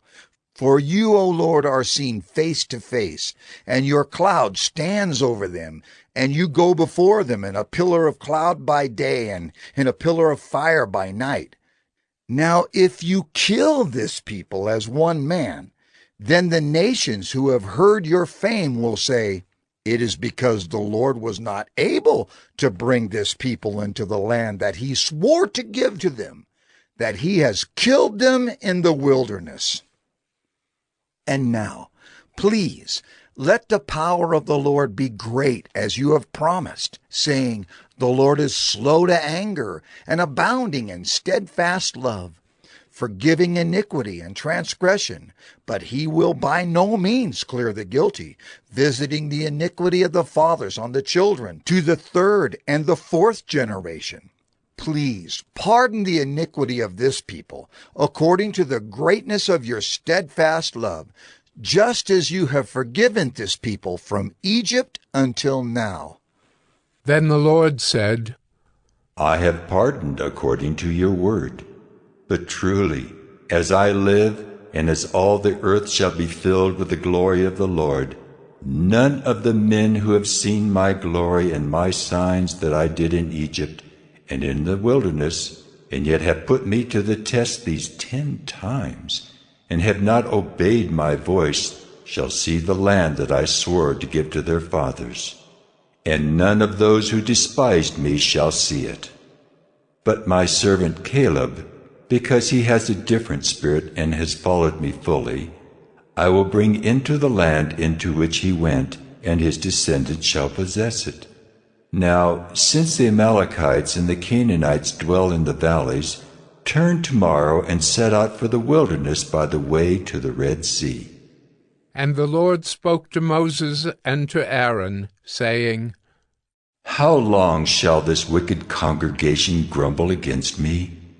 I have heard the grumblings of the people of Israel, which they grumble against me. Say to them, As I live, declares the Lord, what you have said in my hearing I will do to you. Your dead bodies shall fall in this wilderness, and of all your number listed in the census from 20 years old and upward, who have grumbled against me, not one shall come into the land where I swore that I would make you dwell, except Caleb the son of Jephunneh, and Joshua the son of Nun. But your little ones, who you said would become a prey, I will bring in, and they shall know the land that you have rejected. But as for you, your dead bodies shall fall in this wilderness, and your children shall be shepherds in the wilderness 40 years, and shall suffer for your faithlessness, until the last of your dead bodies lies in the wilderness, according to the number of the days in which you spied out the land, 40 days, a year for each day. You shall bear your iniquity 40 years, and you shall know my displeasure. I, the Lord, have spoken. Surely this will I do to all this wicked congregation who are gathered together against me. In this wilderness they shall come to a full end, and there they shall die. And the men whom Moses sent to spy out the land, who returned and made all the congregation grumble against him by bringing up a bad report about the land, the men who brought up a bad report of the land died by plague before the Lord. Of those men who went to spy out the land, only Joshua the son of Nun and Caleb the son of Jephunneh remained alive. When Moses told these words to all the people of Israel, the people mourned greatly. And they rose early in the morning and went up to the heights of the hill country, saying, Here we are! We will go up to the place that the Lord has promised, for we have sinned. But Moses said, Why now are you transgressing the command of the Lord, when that will not succeed? Do not go up, for the Lord is not among you, lest you be struck down before your enemies. For there the Amalekites and the Canaanites are facing you, and you shall fall by the sword, because you have turned back from following the Lord. The Lord will not be with you. But they presumed to go up to the heights of the hill country, although neither the ark of the covenant of the Lord nor Moses departed out of the camp. Then the Amalekites and the Canaanites who lived in that hill country came down and defeated them and pursued them, even to Hormah.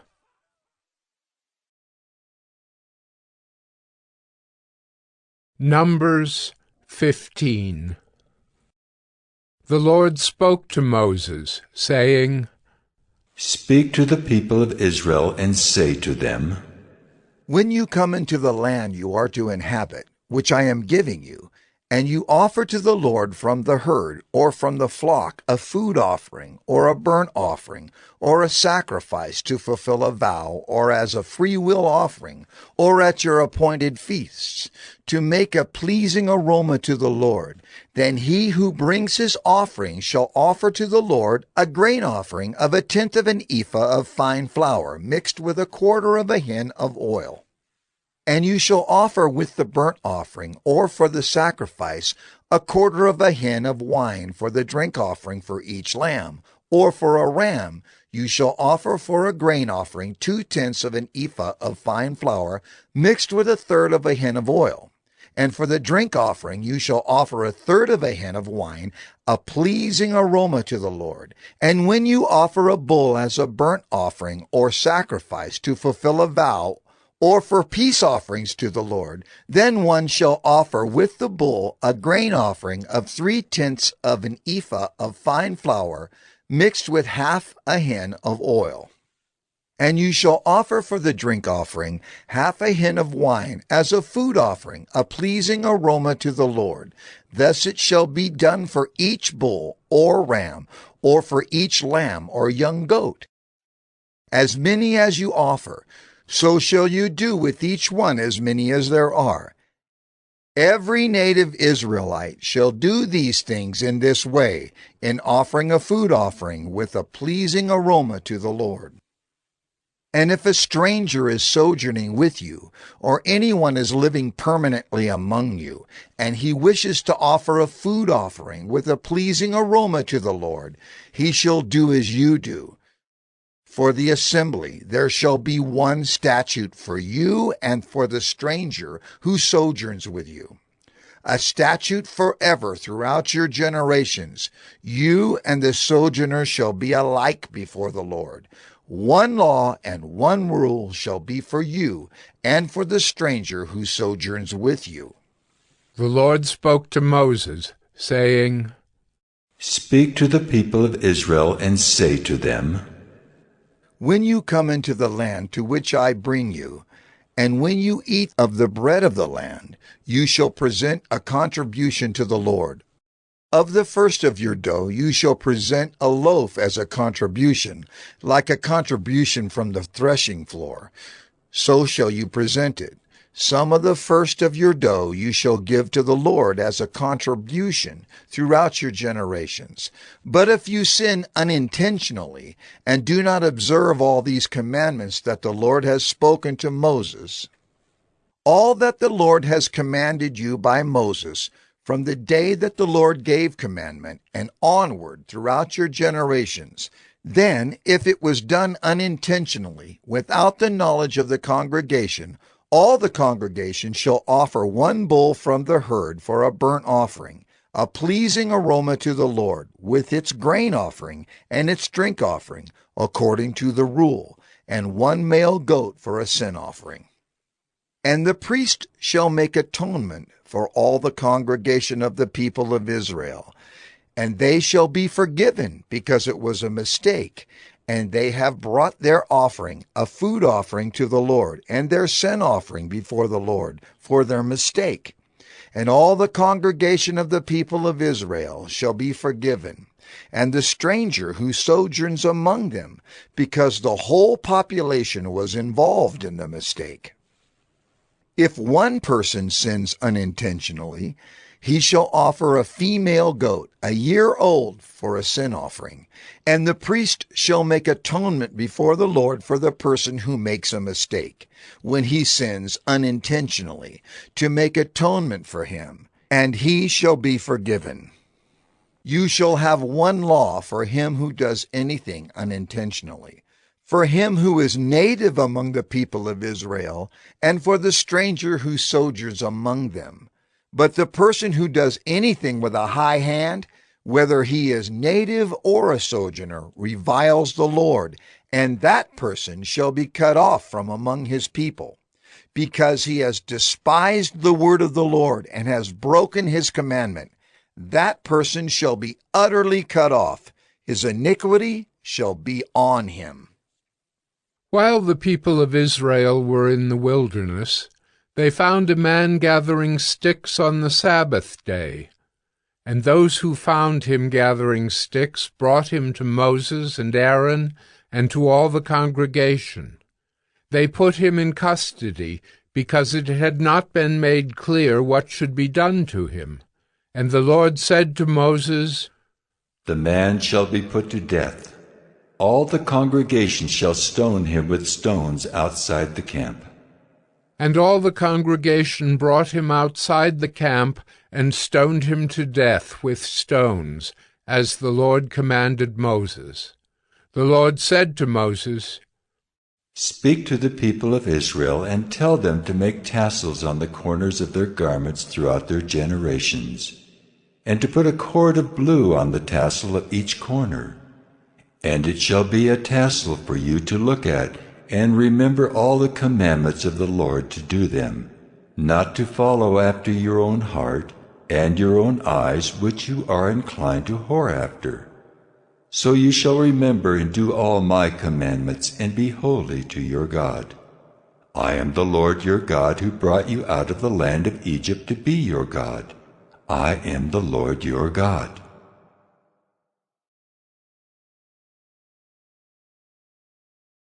Numbers 16.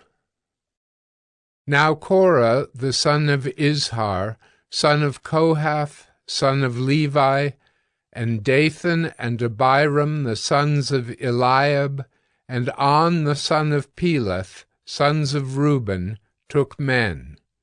And they rose up before Moses with a number of the people of Israel, 250 chiefs of the congregation, chosen from the assembly, well-known men. They assembled themselves together against Moses and against Aaron, and said to them, "You have gone too far, for all in the congregation are holy, every one of them, and the Lord is among them. Why then do you exalt yourselves above the assembly of the Lord?" When Moses heard it, he fell on his face, and he said to Korah and all his company, "In the morning the Lord will show who is his, and who is holy, and will bring him near to him. The one whom he chooses he will bring near to him. Do this. Take censers, Korah and all his company, put fire in them, and put incense on them before the Lord tomorrow. And the man whom the Lord chooses shall be the Holy One. You have gone too far, sons of Levi." And Moses said to Korah, "Hear now, you sons of Levi, is it too small a thing for you that the God of Israel has separated you from the congregation of Israel to bring you near to himself, to do service in the tabernacle of the Lord, and to stand before the congregation to minister to them, and that he has brought you near him, and all your brothers, the sons of Levi, with you? And would you seek the priesthood also? Therefore, it is against the Lord that you and all your company have gathered together. What is Aaron that you grumble against him?"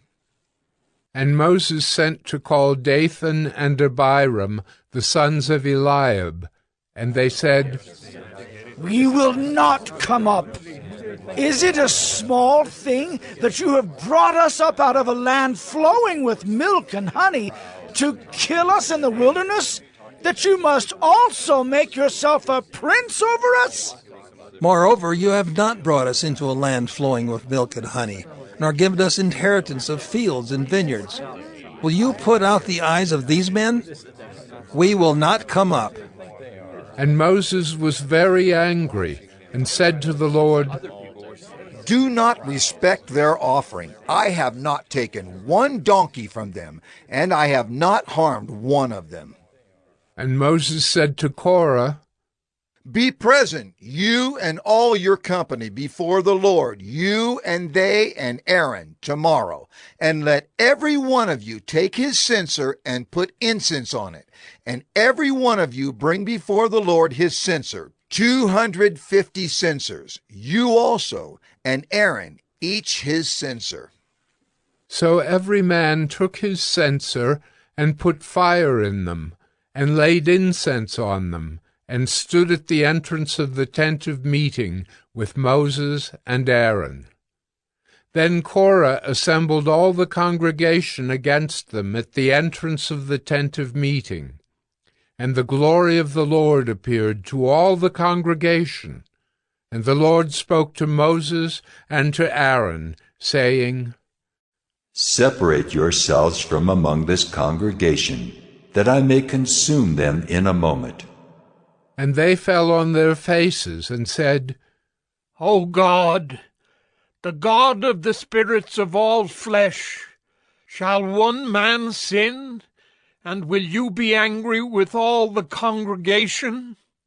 And the Lord spoke to Moses, saying, Say to the congregation, Get away from the dwelling of Korah, Dathan, and Abiram. Then Moses rose and went to Dathan and Abiram, and the elders of Israel followed him. And he spoke to the congregation, saying, Depart, please, from the tents of these wicked men, and touch nothing of theirs, lest you be swept away with all their sins.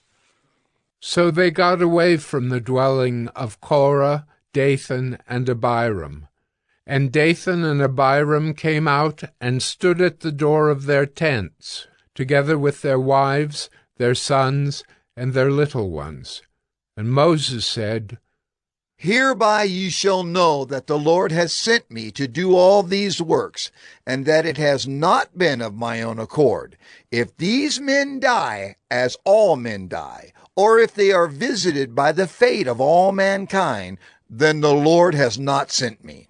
But if the Lord creates something new, and the ground opens its mouth and swallows them up with all that belongs to them, and they go down alive into Sheol, then you shall know that these men have despised the Lord.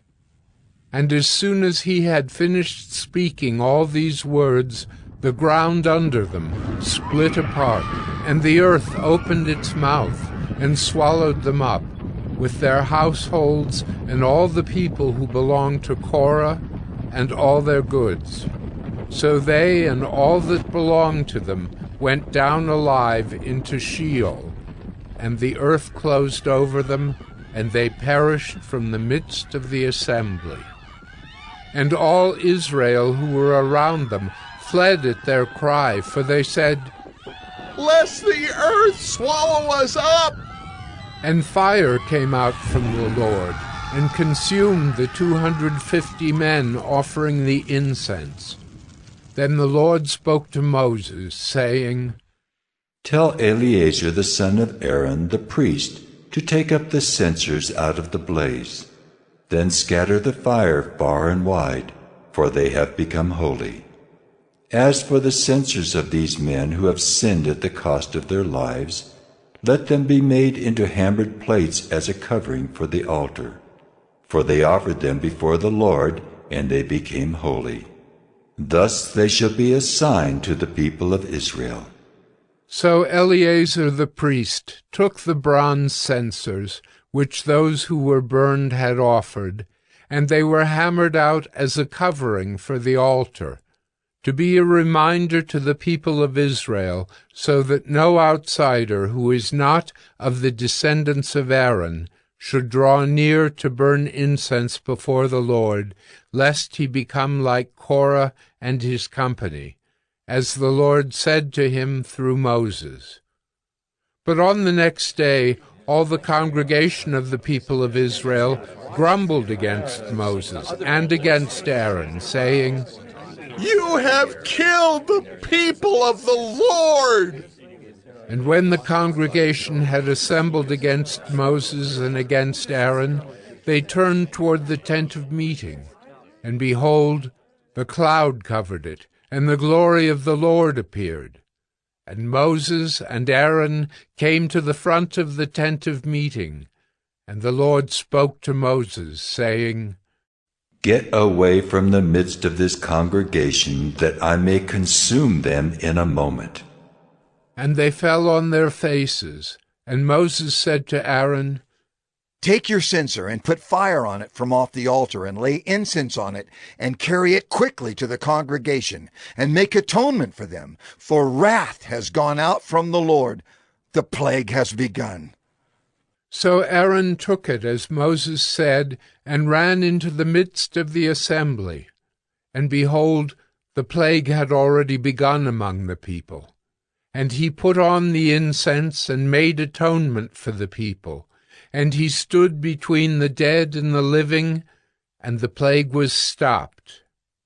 Now those who died in the plague were 14,700, besides those who died in the affair of Korah. And Aaron returned to Moses at the entrance of the tent of meeting when the plague was stopped.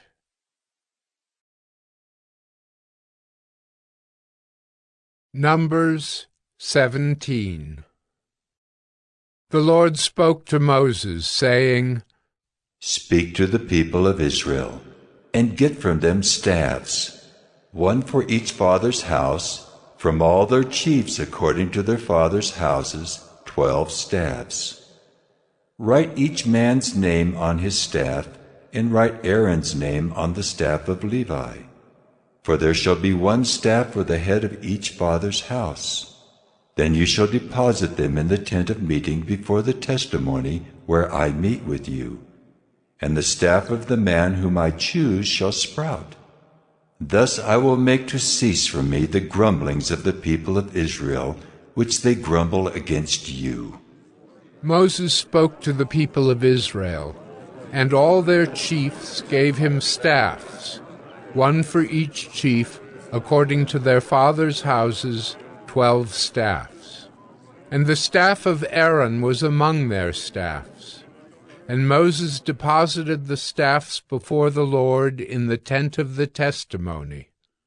On the next day Moses went into the tent of the testimony, and behold, the staff of Aaron for the house of Levi had sprouted, and put forth buds, and produced blossoms, and it bore ripe almonds. Then Moses brought out all the staffs from before the Lord to all the people of Israel. And they looked, and each man took his staff, and the Lord said to Moses, Put back the staff of Aaron before the testimony, to be kept as a sign for the rebels, that you may make an end of their grumblings against me, lest they die. Thus did Moses. As the Lord commanded him, so he did.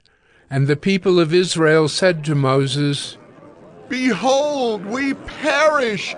We are undone. We are all undone. Everyone who comes near to the tabernacle of the Lord shall die. Are we all to perish?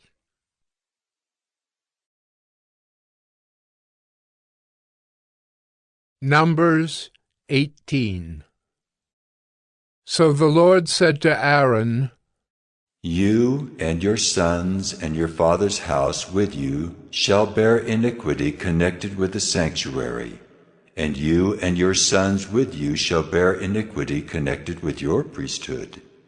And with you bring your brothers also, the tribe of Levi, the tribe of your father, that they may join you and minister to you while you and your sons with you are before the tent of the testimony.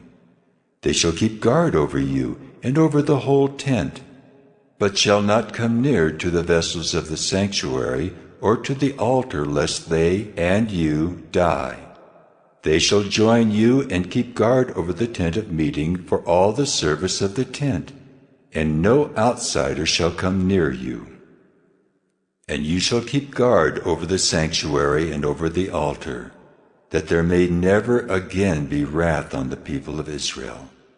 And behold, I have taken your brothers the Levites from among the people of Israel.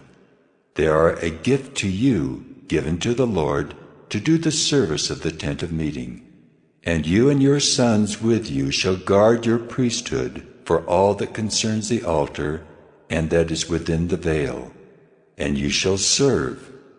I give your priesthood as a gift, and any outsider who comes near shall be put to death." Then the Lord spoke to Aaron, "Behold, I have given you charge of the contributions made to me, all the consecrated things of the people of Israel. I have given them to you as a portion, and to your sons as a perpetual due. They shall be yours of the most holy things, reserved from the fire, every offering of theirs, every grain offering of theirs, and every sin offering of theirs, and every guilt offering of theirs which they render to me shall be most holy to you and to your sons. In a most holy place shall you eat it. Every male may eat it. It is holy to you. This also is yours, the contribution of their gift, all the wave offerings of the people of Israel. I have given them to you, and to your sons and daughters with you, as a perpetual due. Everyone who is clean in your house may eat it. All the best of the oil, and all the best of the wine and of the grain, the firstfruits of what they give to the Lord, I give to you. The first ripe fruits of all that is in their land which they bring to the Lord shall be yours. Everyone who is clean in your house may eat it. Every devoted thing in Israel shall be yours. Everything that opens the womb of all flesh, whether man or beast, which they offer to the Lord, shall be yours. Nevertheless, the firstborn of man you shall redeem, and the firstborn of unclean animals you shall redeem. And their redemption price, at a month old you shall redeem them.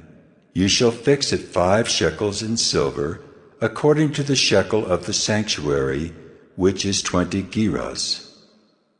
But the firstborn of a cow, or the firstborn of a sheep, or the firstborn of a goat you shall not redeem. They are holy. You shall sprinkle their blood on the altar, and shall burn their fat as a food offering, with a pleasing aroma to the Lord. But their flesh shall be yours, as the breast that is waved, and as the right thigh are yours. All the holy contributions that the people of Israel present to the Lord, I give to you and to your sons and daughters with you as a perpetual due. It is a covenant of salt forever before the Lord for you and for your offspring with you." And the Lord said to Aaron, "You shall have no inheritance in their land, neither shall you have any portion among them. I am your portion and your inheritance among the people of Israel. To the Levites I have given every tithe in Israel for an inheritance, in return for their service that they do, their service in the tent of meeting, so that the people of Israel do not come near the tent of meeting, lest they bear sin and die. But the Levites shall do the service of the tent of meeting, and they shall bear their iniquity. It shall be a perpetual statute throughout your generations, and among the people of Israel they shall have no inheritance. For the tithe of the people of Israel, which they present as a contribution to the Lord, I have given to the Levites for an inheritance. Therefore I have said of them that they shall have no inheritance among the people of Israel." And the Lord spoke to Moses, saying, "Moreover, you shall speak and say to the Levites, When you take from the people of Israel the tithe that I have given you from them for your inheritance, then you shall present a contribution from it to the Lord, a tithe of the tithe. And your contribution shall be counted to you as though it were the grain of the threshing floor, and as the fullness of the winepress. So you shall also present a contribution to the Lord from all your tithes, which you receive from the people of Israel. And from it you shall give the Lord's contribution to Aaron the priest. Out of all the gifts to you, you shall present every contribution due to the Lord. From each its best part is to be dedicated. Therefore you shall say to them, When you have offered from it the best of it, then the rest shall be counted to the Levites as produce of the threshing floor, and as produce of the winepress, and you may eat it in any place, you and your households, for it is your reward in return for your service in the tent of meeting. And you shall bear no sin by reason of it, when you have contributed the best of it. But you shall not profane the holy things of the people of Israel, lest you die.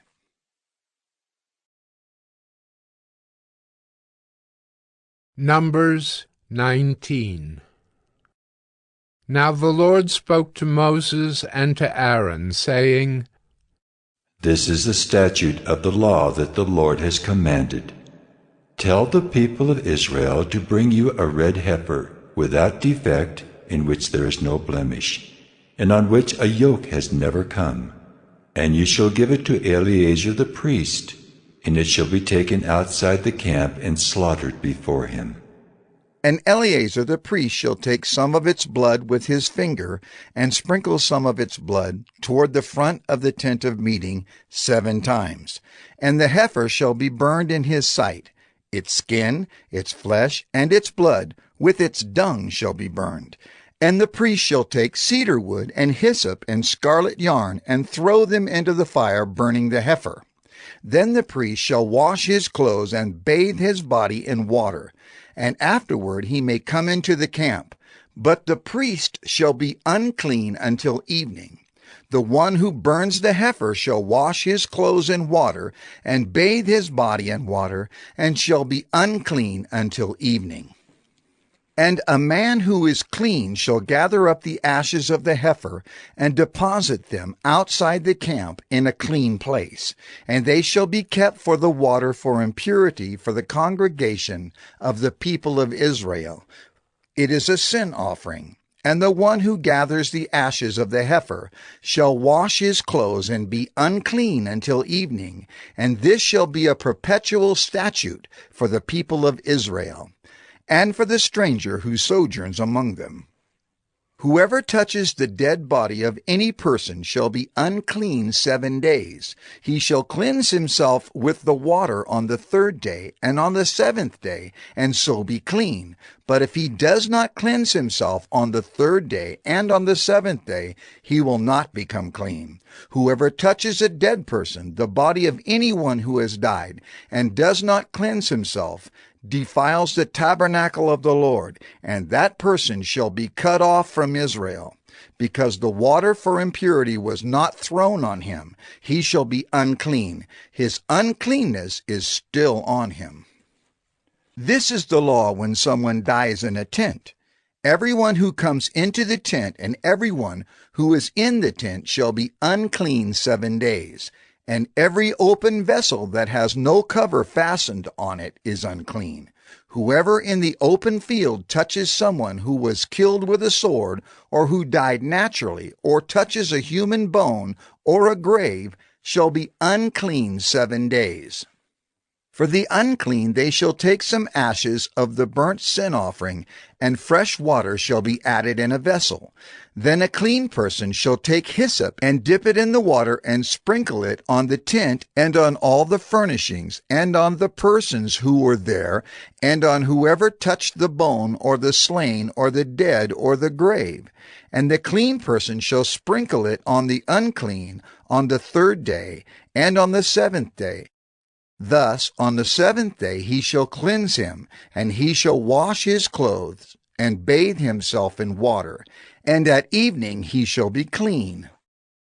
If the man who is unclean does not cleanse himself, that person shall be cut off from the midst of the assembly, since he has defiled the sanctuary of the Lord.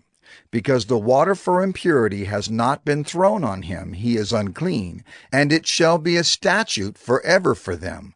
The one who sprinkles the water for impurity shall wash his clothes, and the one who touches the water for impurity shall be unclean until evening. And whatever the unclean person touches shall be unclean, and anyone who touches it shall be unclean until evening.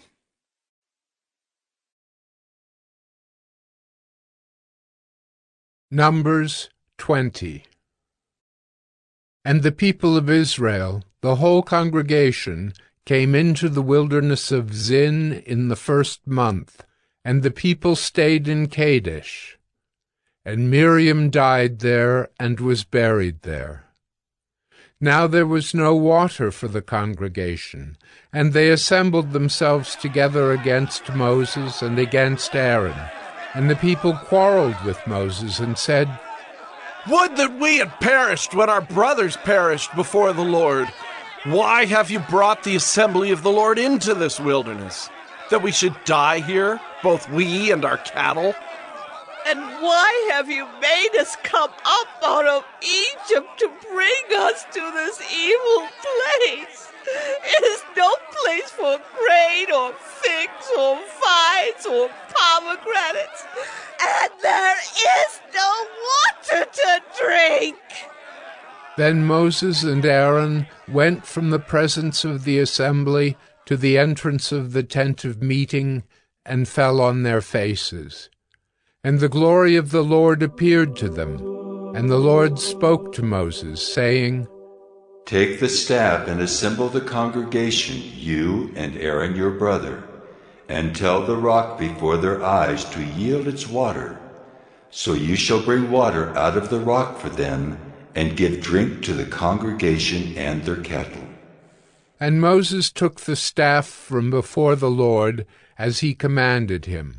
Then Moses and Aaron gathered the assembly together before the rock, and he said to them, "Hear now, you rebels, shall we bring water for you out of this rock?"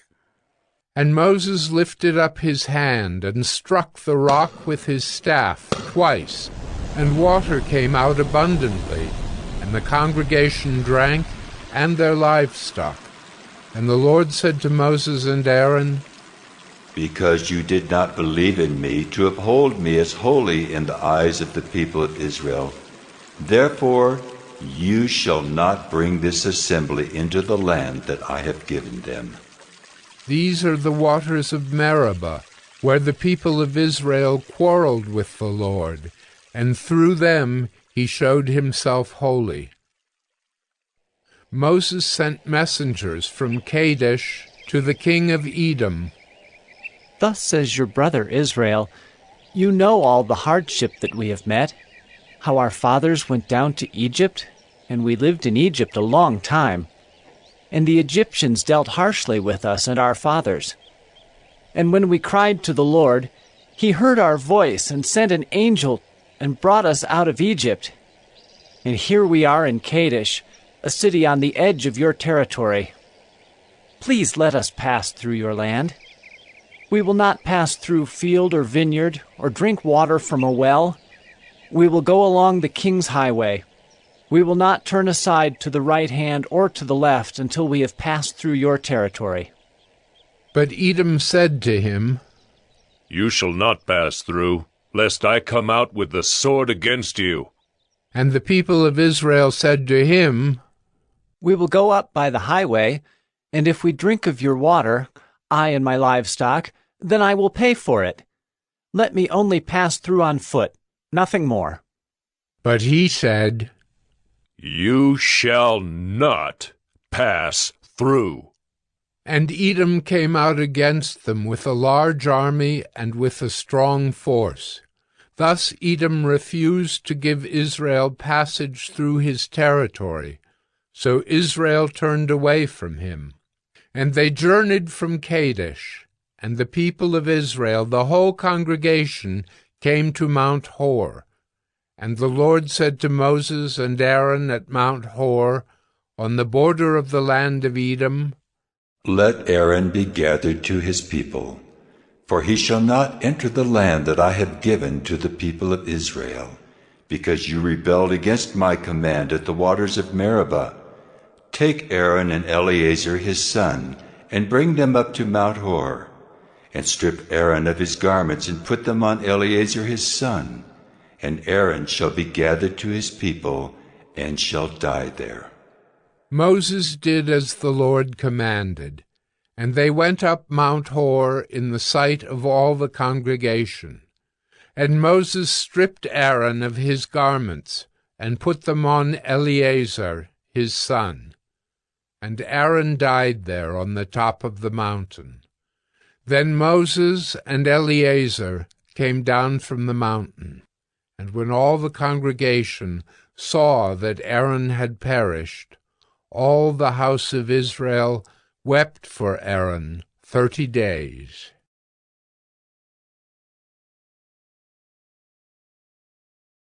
Numbers 21. When the Canaanite, the king of Arad, who lived in the Negeb, heard that Israel was coming by the way of Atharim, he fought against Israel, and took some of them captive. And Israel vowed a vow to the Lord, and said, If you will indeed give this people into my hand, then I will devote their cities to destruction. And the Lord heeded the voice of Israel, and gave over the Canaanites, and they devoted them and their cities to destruction. So the name of the place was called Hormah. From Mount Hor they set out by the way to the Red Sea, to go around the land of Edom.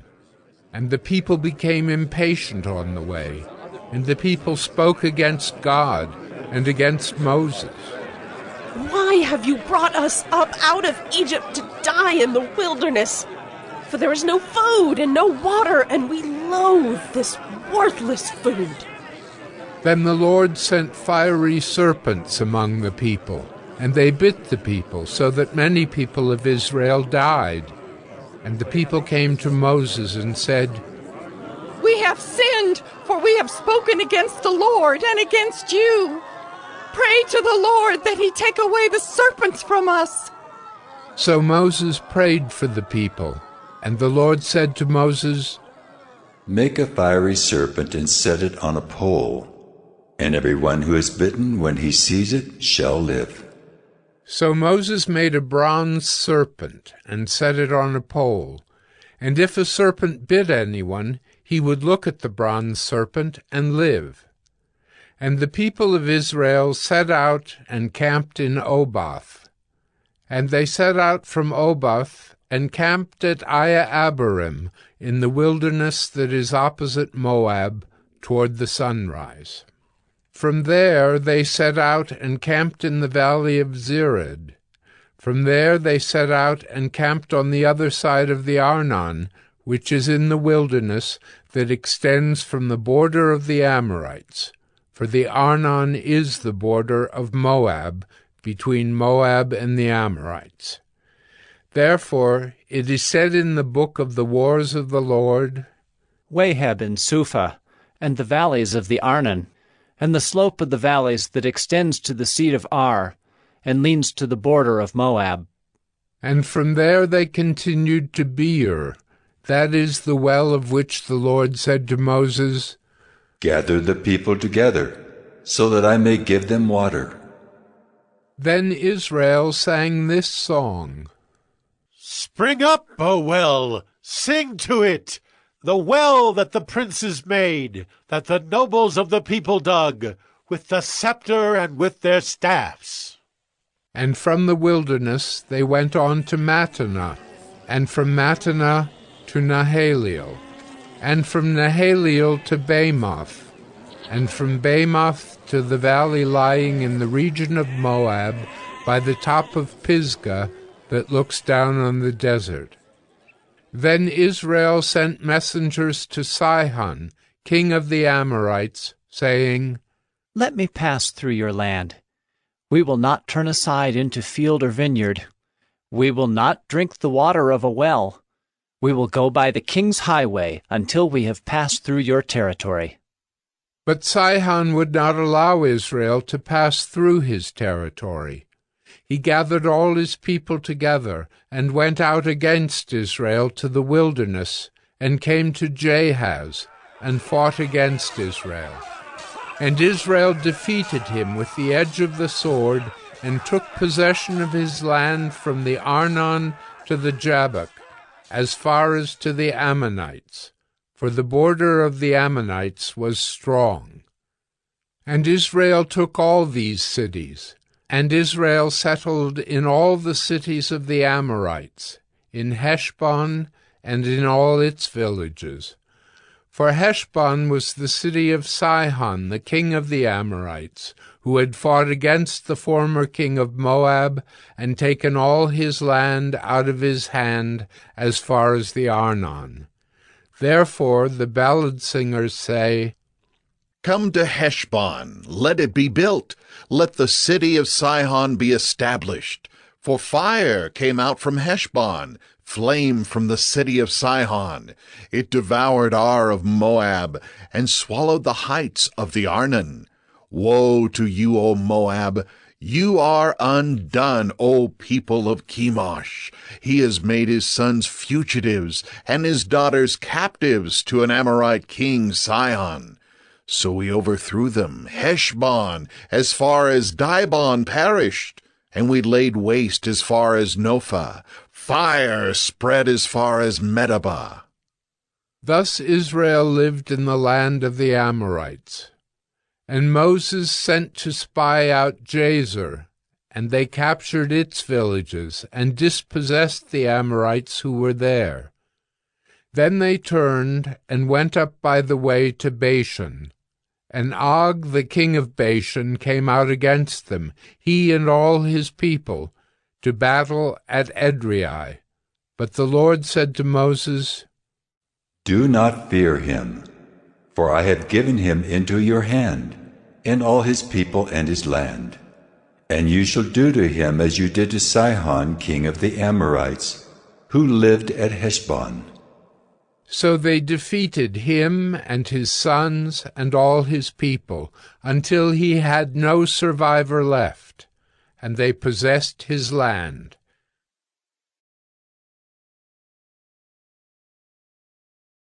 Numbers 22.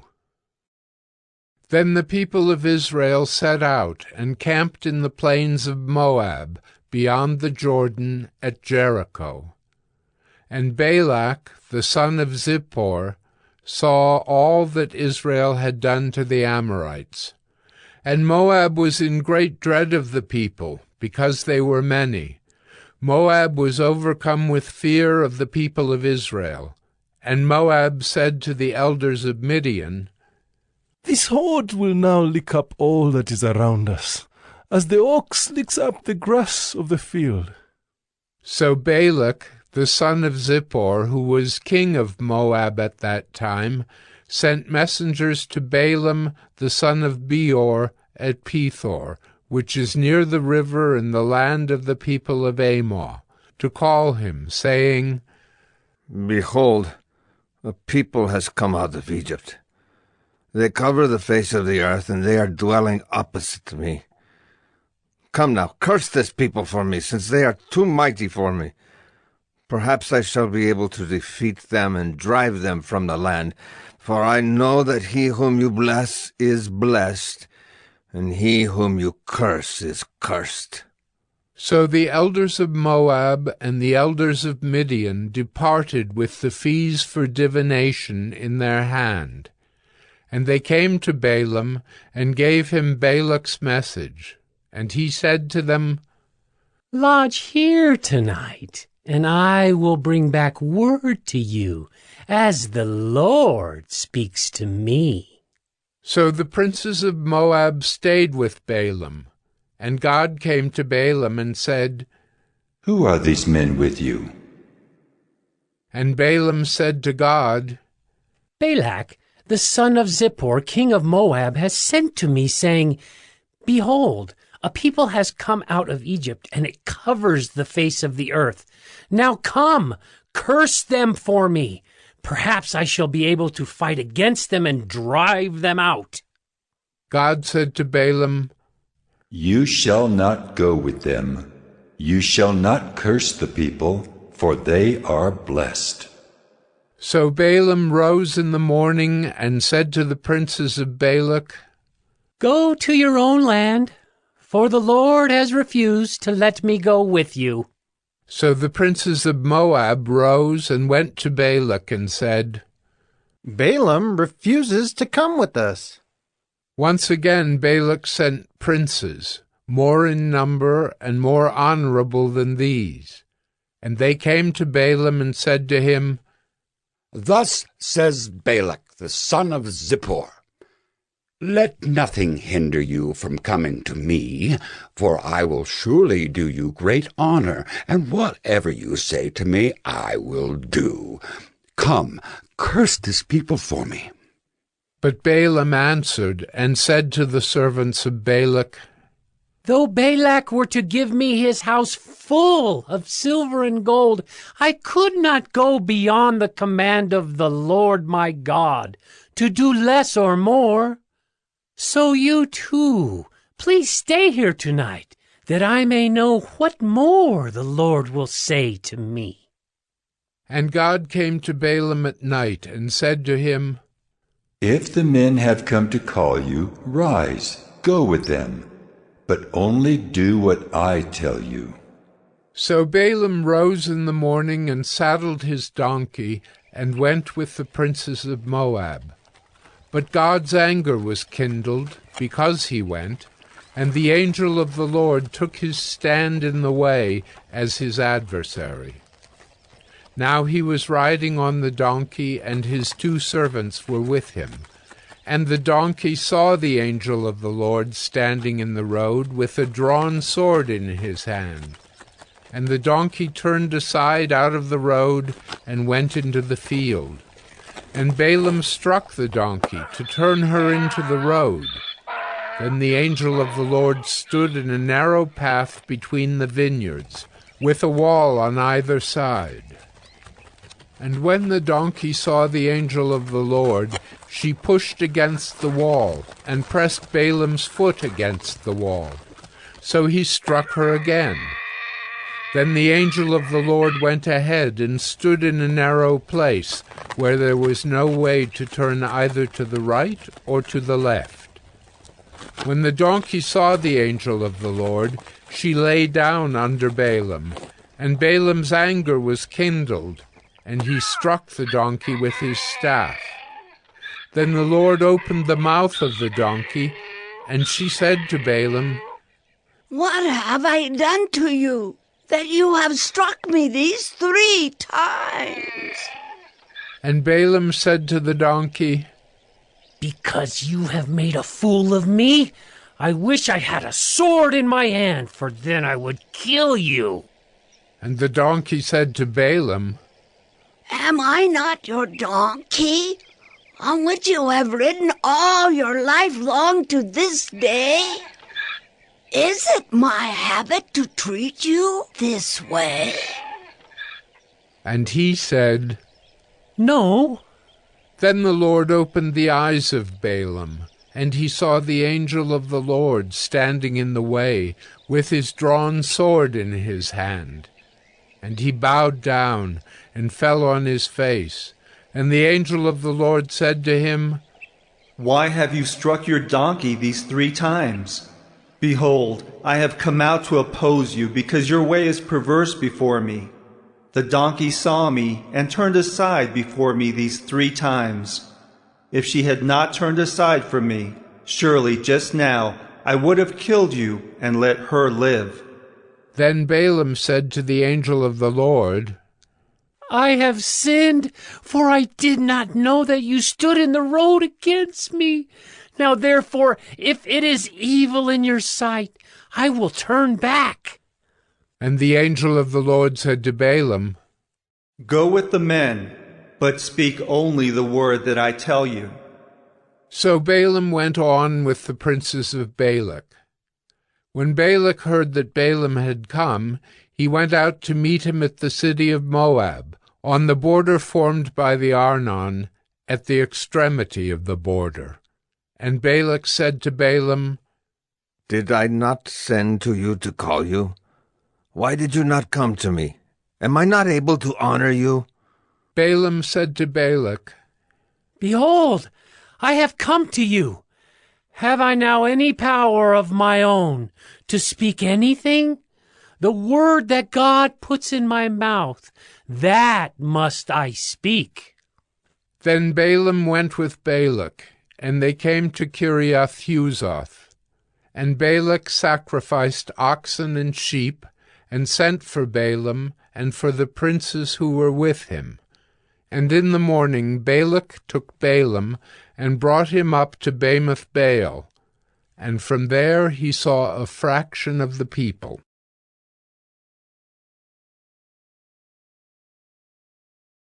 Numbers 23. And Balaam said to Balak, Build for me here 7 altars, and prepare for me here 7 bulls and 7 rams. Balak did as Balaam had said, and Balak and Balaam offered on each altar a bull and a ram.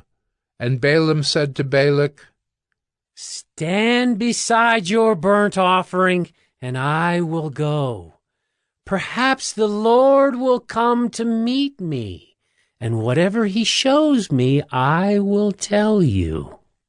And he went to a bare height, and God met Balaam.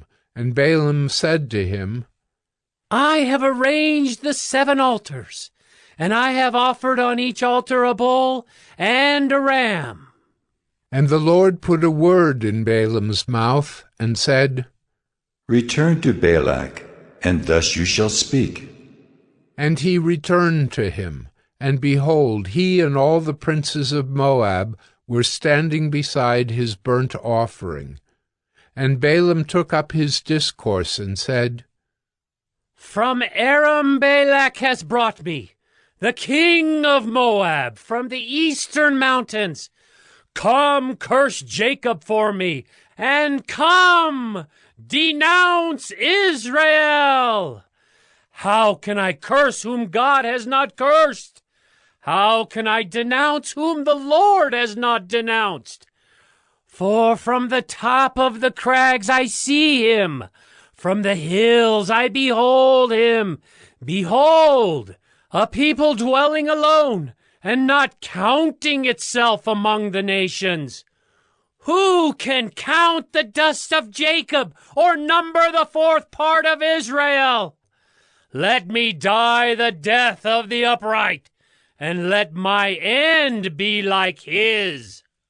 And Balak said to Balaam, What have you done to me? I took you to curse my enemies, and behold, you have done nothing but bless them. And he answered and said, Must I not take care to speak what the Lord puts in my mouth? And Balak said to him, Please come with me to another place, from which you may see them. You shall see only a fraction of them, and shall not see them all. Then curse them for me from there. And he took him to the field of Zophim, to the top of Pisgah, and built 7 altars, and offered a bull and a ram on each altar. Balaam said to Balak, Stand here beside your burnt offering, while I meet the Lord over there. And the Lord met Balaam, and put a word in his mouth, and said, Return to Balak, and thus shall you speak.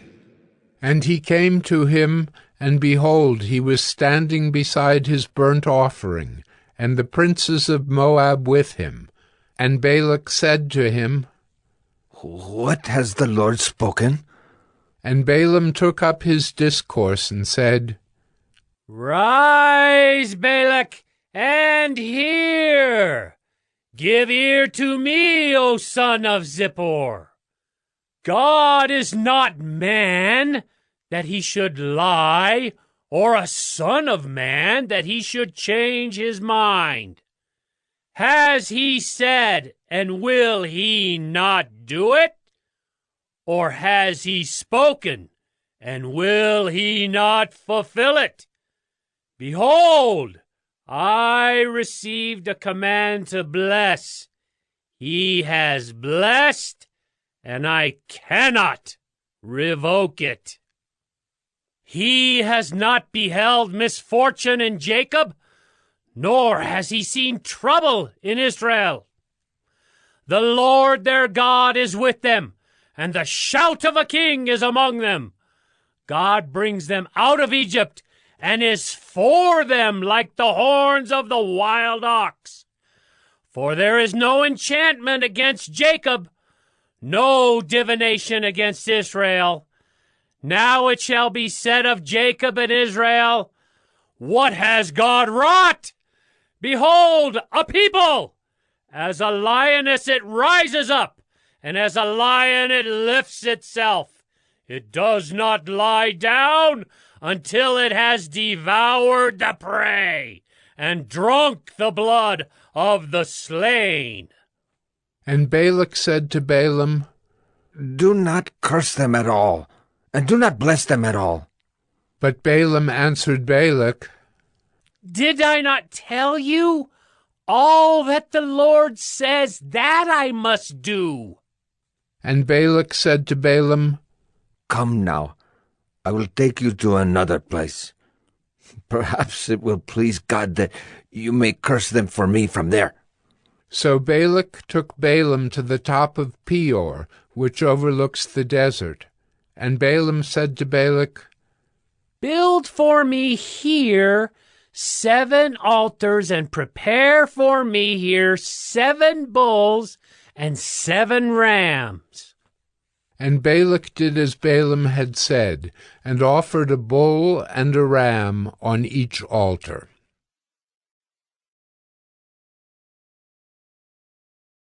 Numbers 24. When Balaam saw that it pleased the Lord to bless Israel, he did not go, as at other times, to look for omens, but set his face toward the wilderness. And Balaam lifted up his eyes, and saw Israel camping, tribe by tribe.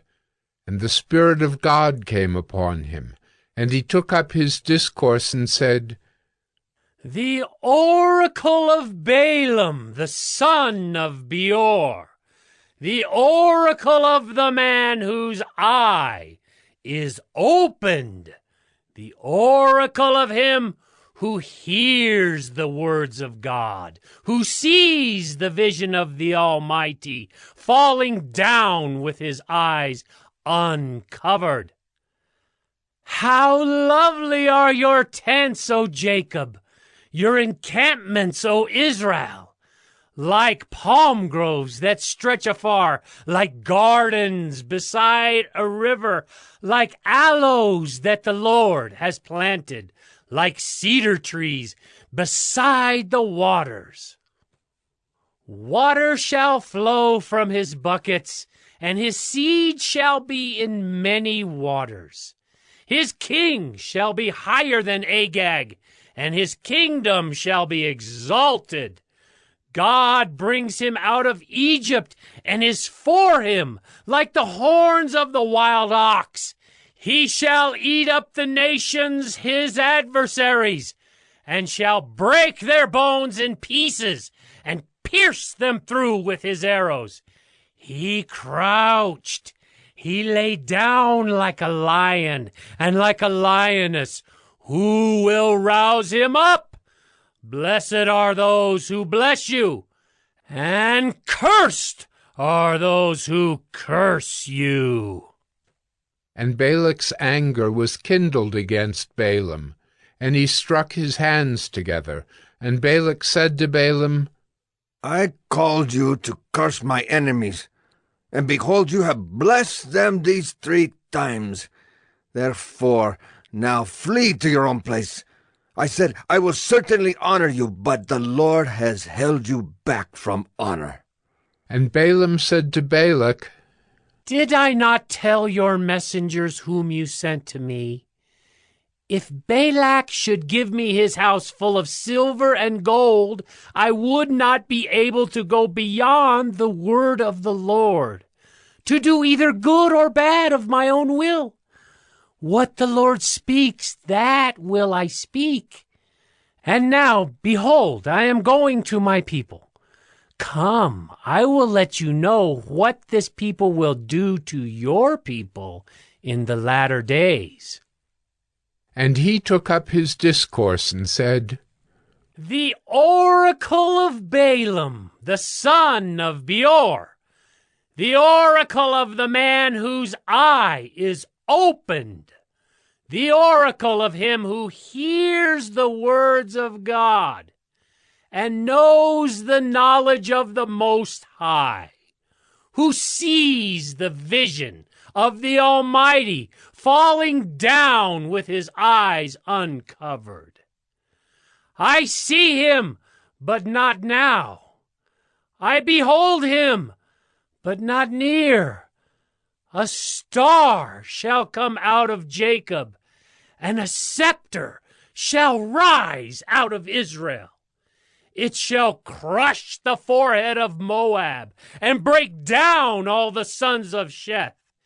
Edom shall be dispossessed, Seir also. His enemies shall be dispossessed.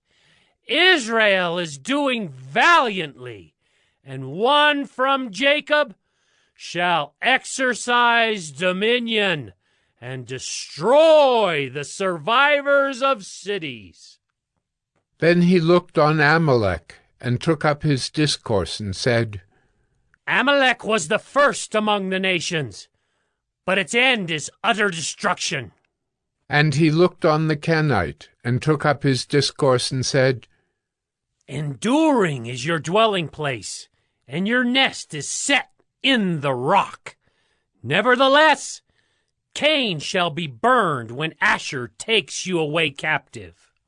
And he took up his discourse, and said, Alas, who shall live when God does this?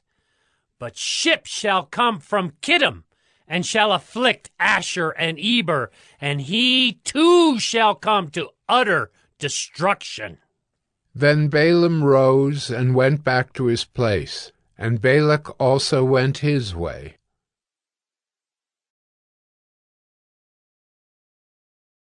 Numbers 25. While Israel lived in Shittim, the people began to whore with the daughters of Moab.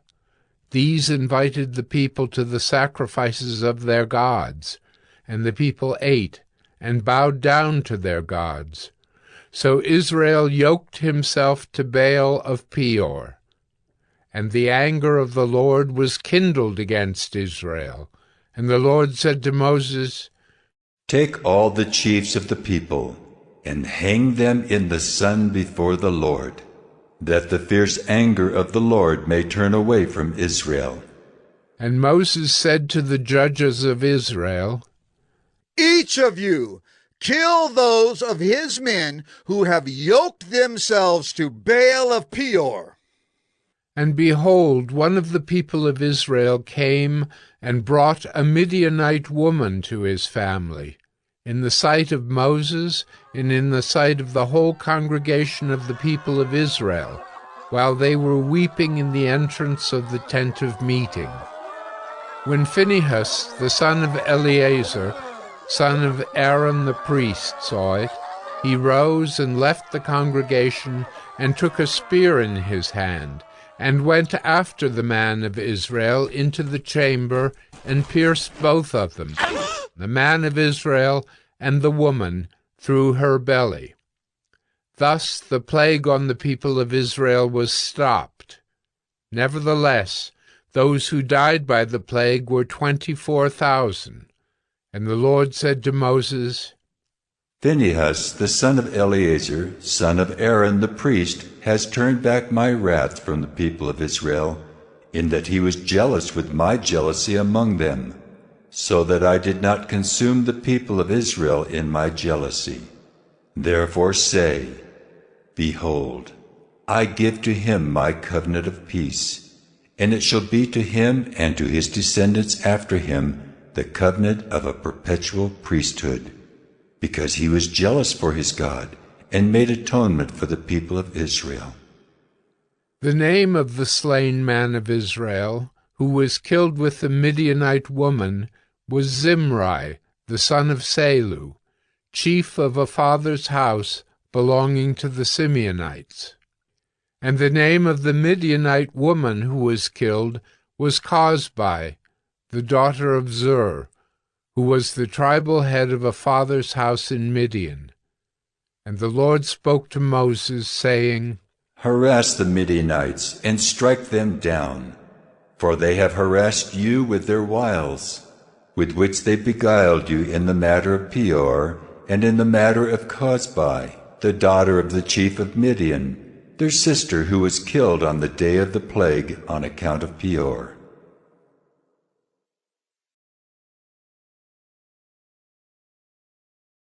Numbers 26. After the plague, the Lord said to Moses and to Eleazar the son of Aaron the priest, Take a census of all the congregation of the people of Israel, from 20 years old and upward by their fathers' houses, all in Israel who are able to go to war. And Moses and Eleazar the priest spoke with them in the plains of Moab, by the Jordan at Jericho, saying, Take a census of the people from 20 years old and upward. As the Lord commanded Moses. The people of Israel who came out of the land of Egypt were Reuben, the firstborn of Israel. The sons of Reuben, of Hanok, the clan of the Hanokites, of Pallu, the clan of the Palluites, of Hezron, the clan of the Hezronites, of Carmi, the clan of the Carmites. These are the clans of the Reubenites, and those listed were 43,730. And the sons of Pallu, Eliab. The sons of Eliab, Nemuel, Dathan, and Abiram. These are the Dathan and Abiram, chosen from the congregation, who contended against Moses and Aaron in the company of Korah, when they contended against the Lord, and the earth opened its mouth and swallowed them up together with Korah, when that company died, when the fire devoured 250 men, and they became a warning. But the sons of Korah did not die. The sons of Simeon according to their clans. Of Nemuel, the clan of the Nemulites. Of Jamin, the clan of the Jaminites. Of Jachin, the clan of the Jachinites. Of Zerah, the clan of the Zerahites. Of Shaul, the clan of the Shaulites. These are the clans of the Simeonites, 22,200. The sons of Gad according to their clans. Of Zephon, the clan of the Zephonites. Of Haggi, the clan of the Haggites. Of Shuni, the clan of the Shunites. Of Ozni, the clan of the Oznites. Of Eri, the clan of the Erites. Of Arod, the clan of the Arodites. Of Areli, the clan of the Arelites. These are the clans of the sons of Gad, as they were listed, 40,500. The sons of Judah were and Onan, and and Onan died in the land of Canaan. And the sons of Judah, according to their clans, were of Shelah, the clan of the Shelonites. Of Perez, the clan of the Perizzites. Of Zerah, the clan of the Zerahites. And the sons of Perez were, of Hezron, the clan of the Hezronites. Of Hamel, the clan of the Hamelites. These are the clans of Judah as they were listed, 76,500. The sons of Issachar, according to their clans. Of Tola, the clan of the Tolaites. Of Puvah, the clan of the Punites. Of Jashub, the clan of the Jashubites. Of Shimron, the clan of the Shimronites. These are the clans of Issachar as they were listed, 64,300. The sons of Zebulun, according to their clans. Of Sered, the clan of the Seredites. Of Elon, the clan of the Elonites. Of Jaleel, the clan of the Jaleelites. These are the clans of the Zebulunites as they were listed, 60,500. The sons of Joseph, according to their clans. Manasseh and Ephraim. The sons of Manasseh. Of Machir, the clan of the Machirites. And Machir was the father of Gilead the clan of the Gileadites. These are the sons of Gilead. Of Iezer, the clan of the Iezerites. Of Helek, the clan of the Helekites. And of Asriel, the clan of the Asrielites. And of Shechem, the clan of the Shechemites. And of Shemida, the clan of the Shemidaites. And of Hepher, the clan of the Hepherites. Now Zelophehad the son of Hepher had no sons, but daughters. And the names of the daughters of Zelophehad were Mahlah, Noah, Hoglah, Milcah, and Tirzah. These are the clans of Manasseh, and those listed were 52,700. These are the sons of Ephraim, according to their clans. Of Shuthelah, the clan of the Shuthelahites. Of Becher, the clan of the Becherites. Of Tahan, the clan of the Tahanites. And these are the sons of Shuthelah. Of Iran, the clan of the Iranites. These are the clans of the sons of Ephraim, as they were listed, 32,500. These are the sons of Joseph, according to their clans. The sons of Benjamin, according to their clans. Of Bela, the clan of the Belaites. Of Ashbel, the clan of the Ashbelites. Of Ahiram, the clan of the Ahiramites. Of Shephupham, the clan of the Shephuphamites. Of Hupham, the clan of the Huphamites. And the sons of Bela were Ard and Naaman. Of Ard, the clan of the Ardites. Of Naaman, the clan of the Naamites. These are the sons of Benjamin according to their clans, and those listed were 45,600. These are the sons of Dan according to their clans. Of Shuham, the clan of the Shuhamites. These are the clans of Dan according to their clans. All the clans of the Shuhamites, as they were listed, were 64,400. The sons of Asher, according to their clans. Of Imnah, the clan of the Imnites. Of Ishbai, the clan of the Ishbites. Of Beriah, the clan of the Beriites. Of the sons of Beriah. Of Heber, the clan of the Heberites. Of Malchiel, the clan of the Malchielites.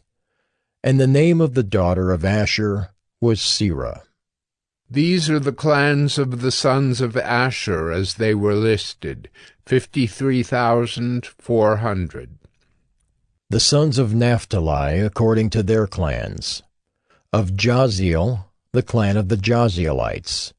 Of Guni, the clan of the Gunites. Of Jezer, the clan of the Jezerites. Of Shillem, the clan of the Shillemites. These are the clans of Naphtali according to their clans, and those listed were 45,400. This was the list of the people of Israel, 601,730. The Lord spoke to Moses, saying, Among these the land shall be divided for inheritance according to the number of names. To a large tribe you shall give a large inheritance, and to a small tribe you shall give a small inheritance. Every tribe shall be given its inheritance in proportion to its list. But the land shall be divided by lot. According to the names of the tribes of their fathers they shall inherit. Their inheritance shall be divided according to lot between the larger and the smaller. This was the list of the Levites according to their clans. Of Gershon, the clan of the Gershonites.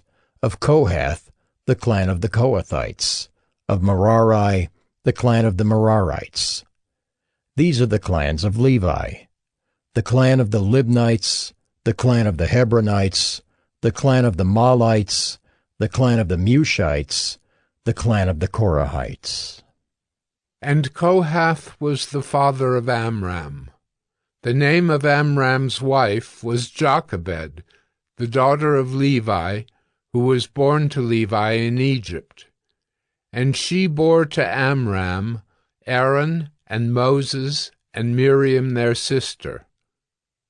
And to Aaron were born Nadab, Abihu, Eleazar, and Ithamar. But Nadab and Abihu died when they offered unauthorized fire before the Lord. And those listed were 23,000, every male from a month old and upward.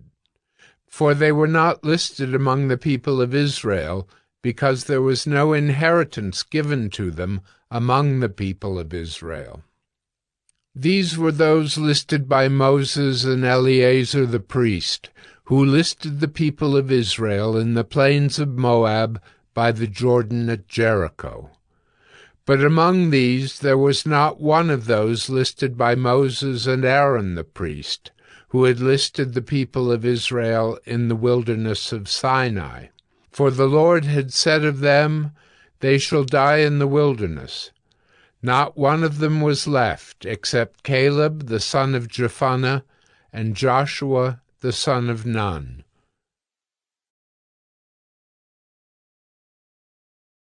Numbers 27.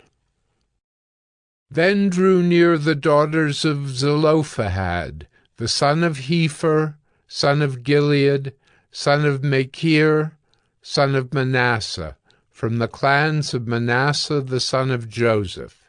The names of his daughters were Mahlah, Noah, Hoglah, Milcah, and Tirzah. And they stood before Moses and before Eleazar the priest, and before the chiefs and all the congregation, at the entrance of the tent of meeting, saying, Our father died in the wilderness. He was not among the company of those who gathered themselves together against the Lord in the company of Korah, but died for his own sin. And he had no sons. Why should the name of our father be taken away from his clan because he had no son?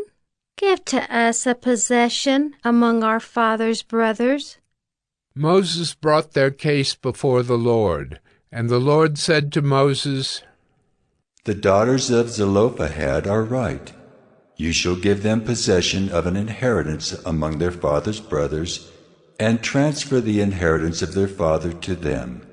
And you shall speak to the people of Israel, saying, If a man dies and has no son, then you shall transfer his inheritance to his daughter. And if he has no daughter, then you shall give his inheritance to his brothers. And if he has no brothers, then you shall give his inheritance to his father's brothers. And if his father has no brothers, then you shall give his inheritance to the nearest kinsman of his clan, and he shall possess it. And it shall be for the people of Israel a statute and rule, as the Lord commanded Moses. The Lord said to Moses, Go up into this mountain of Abarim, and see the land that I have given to the people of Israel. When you have seen it, you also shall be gathered to your people, as your brother Aaron was, because you rebelled against my word in the wilderness of Zin, when the congregation quarreled, failing to uphold me as holy at the waters before their eyes. These are the waters of Meribah of Kadesh in the wilderness of Zin. Moses spoke to the Lord, saying, Let the Lord, the God of the spirits of all flesh, appoint a man over the congregation, who shall go out before them and come in before them, who shall lead them out and bring them in, that the congregation of the Lord may not be as sheep that have no shepherd. So the Lord said to Moses, Take Joshua the son of Nun, a man in whom is the Spirit, and lay your hand on him. Make him stand before Eleazar the priest and all the congregation, and you shall commission him in their sight. You shall invest him with some of your authority, that all the congregation of the people of Israel may obey. And he shall stand before Eleazar the priest, who shall inquire for him by the judgment of the Urim before the Lord. At his word they shall go out, and at his word they shall come in, both he and all the people of Israel with him, the whole congregation. And Moses did as the Lord commanded him. He took Joshua and made him stand before Eleazar the priest and the whole congregation. And he laid his hands on him and commissioned him as the Lord directed through Moses.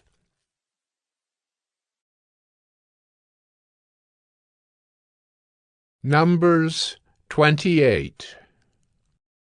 The Lord spoke to Moses, saying, Command the people of Israel and say to them, My offering, my food for my food offerings, my pleasing aroma, you shall be careful to offer to me at its appointed time. And you shall say to them, This is the food offering that you shall offer to the Lord, 2 male lambs a year old without blemish, day by day as a regular offering.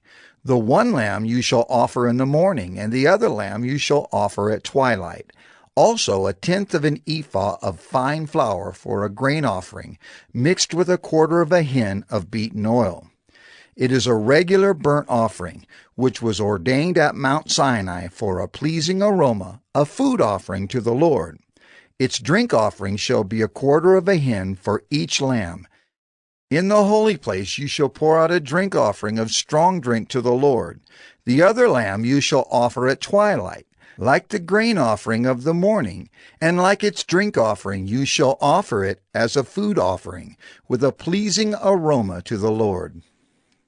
On the Sabbath day 2 male lambs a year old without blemish, and 2/10 of an ephah of fine flour for a grain offering mixed with oil, and its drink offering. This is the burnt offering of every Sabbath, besides the regular burnt offering and its drink offering. At the beginnings of your months you shall offer a burnt offering to the Lord, 2 bulls from the herd, 1 ram, 7 male lambs a year old without blemish. Also 3/10 of an ephah of fine flour for a grain offering, mixed with oil, for each bull, and 2/10 of fine flour for a grain offering, mixed with oil, for the 1 ram, and 1/10 of fine flour mixed with oil as a grain offering for every lamb, for a burnt offering, with a pleasing aroma, a food offering to the Lord. Their drink offerings shall be 1/2 a hin of wine for a bull, 1/3 of a hin for a ram, and 1/4 of a hin for a lamb. This is the burnt offering of each month throughout the months of the year. Also 1 male goat for a sin offering to the Lord. It shall be offered besides the regular burnt offering and its drink offering. On the 14th day of the first month is the Lord's Passover, and on the 15th day of this month is a feast. 7 days shall unleavened bread be eaten. On the first day there shall be a holy convocation. You shall not do any ordinary work, but offer a food offering, a burnt offering to the Lord, 2 bulls from the herd, 1 ram, and 7 male lambs a year old. See that they are without blemish.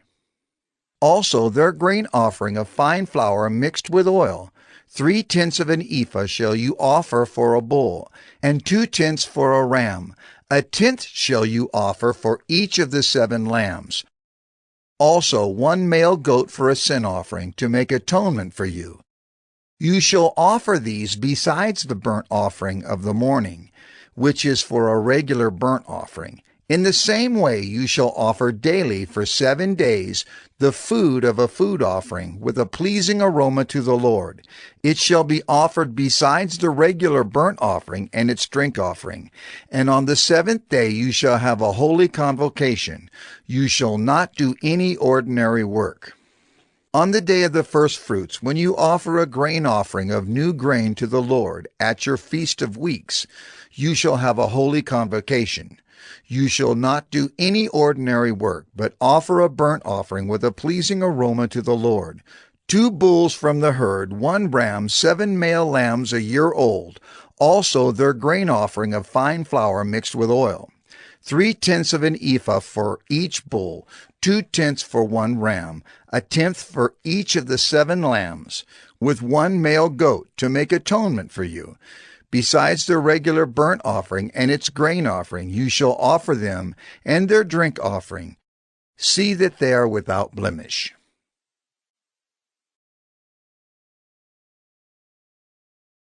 Numbers 29. On the first day of the 7th month you shall have a holy convocation. You shall not do any ordinary work. It is a day for you to blow the trumpets, and you shall offer a burnt offering for a pleasing aroma to the Lord. 1 bull from the herd, 1 ram, 7 male lambs a year old without blemish. Also their grain offering of fine flour mixed with oil, 3/10 of an ephah for the bull, 2/10 for the ram, and 1/10 for each of the 7 lambs, with 1 male goat for a sin offering, to make atonement for you. Besides the burnt offering of the new moon, and its grain offering, and the regular burnt offering, and its grain offering, and their drink offering, according to the rule for them, for a pleasing aroma, a food offering to the Lord. On the 10th day of this 7th month you shall have a holy convocation, and afflict yourselves. You shall do no work, but you shall offer a burnt offering to the Lord, a pleasing aroma, 1 bull from the herd, 1 ram, 7 male lambs a year old. See that they are without blemish, and their grain offering shall be of fine flour mixed with oil, 3/10 of an ephah for the bull, 2/10 for the 1 ram, 1/10 for each of the 7 lambs, also 1 male goat for a sin offering, besides the sin offering of atonement, and the regular burnt offering, and its grain offering, and their drink offerings. On the 15th day of the 7th month you shall have a holy convocation. You shall not do any ordinary work, and you shall keep a feast to the Lord 7 days. And you shall offer a burnt offering, a food offering, with a pleasing aroma to the Lord. 13 bulls from the herd, 2 rams, 14 male lambs a year old. They shall be without blemish, and their grain offering of fine flour mixed with oil, 3/10 of an ephah for each of the 13 bulls, 2/10 for each of the 2 rams, and 1/10 for each of the 14 lambs. Also 1 male goat for a sin offering, besides the regular burnt offering, its grain offering, and its drink offering. On the 2nd day 12 bulls from the herd, 2 rams, 14 male lambs a year old without blemish, with the grain offering and the drink offerings for the bulls, for the rams, and for the lambs, in the prescribed quantities. Also 1 male goat for a sin offering, besides the regular burnt offering, and its grain offering, and their drink offerings. On the 3rd day 11 bulls, 2 rams, 14 male lambs a year old without blemish, with the grain offering and the drink offerings for the bulls, for the rams, and for the lambs, in the prescribed quantities. Also 1 male goat for a sin offering, besides the regular burnt offering, and its grain offering, and its drink offering. On the 4th day 10 bulls, 2 rams, 14 male lambs a year old without blemish, with the grain offering and the drink offerings for the bulls, for the rams, and for the lambs, in the prescribed quantities. Also 1 male goat for a sin offering, besides the regular burnt offering, its grain offering, and its drink offering. On the 5th day 9 bulls, 2 rams, 14 male lambs a year old without blemish, with the grain offering and the drink offerings for the bulls, for the rams, and for the lambs, in the prescribed quantities. Also 1 male goat for a sin offering, besides the regular burnt offering, and its grain offering, and its drink offering. On the 6th day 8 bulls, 2 rams, 14 male lambs a year old without blemish, with the grain offering and the drink offerings for the bulls, for the rams, and for the lambs, in the prescribed quantities. Also 1 male goat for a sin offering, besides the regular burnt offering, its grain offering, and its drink offerings. On the 7th day 7 bulls, 2 rams, 14 male lambs a year old without blemish, with the grain offering and the drink offerings for the bulls, for the rams, and for the lambs, in the prescribed quantities. Also 1 male goat for a sin offering, besides the regular burnt offering, its grain offering, and its drink offering. On the 8th day you shall have a solemn assembly. You shall not do any ordinary work, but you shall offer a burnt offering, a food offering with a pleasing aroma to the Lord, 1 bull, 1 ram, 7 male lambs a year old without blemish, and the grain offering and the drink offerings for the bull, for the ram, and for the lambs, in the prescribed quantities. Also 1 male goat for a sin offering, besides the regular burnt offering, and its grain offering, and its drink offering. These you shall offer to the Lord at your appointed feast, in addition to your vow offerings and your free will offerings, for your burnt offerings, and for your grain offerings, and for your drink offerings, and for your peace offerings. So Moses told the people of Israel everything, just as the Lord had commanded Moses.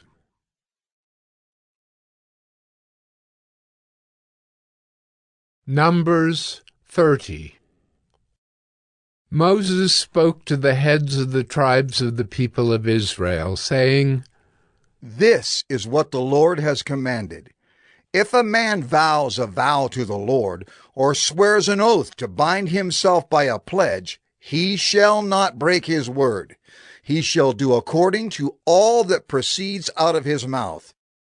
If a woman vows a vow to the Lord, and binds herself by a pledge while within her father's house in her youth, and her father hears of her vow and of her pledge by which she has bound herself, and says nothing to her, then all her vows shall stand, and every pledge by which she has bound herself shall stand. But if her father opposes her on the day that he hears of it, no vow of hers, no pledge by which she has bound herself shall stand, and the Lord will forgive her, because her father opposed her. If she marries a husband while under her vows, or any thoughtless utterance of her lips by which she has bound herself, and her husband hears of it and says nothing to her on the day that he hears, then her vows shall stand, and her pledges by which she has bound herself shall stand. But if on the day that her husband comes to hear of it, he opposes her, then he makes void her vow that was on her, and the thoughtless utterance of her lips by which she bound herself, and the Lord will forgive her. But any vow of a widow or of a divorced woman, anything by which she has bound herself shall stand against her.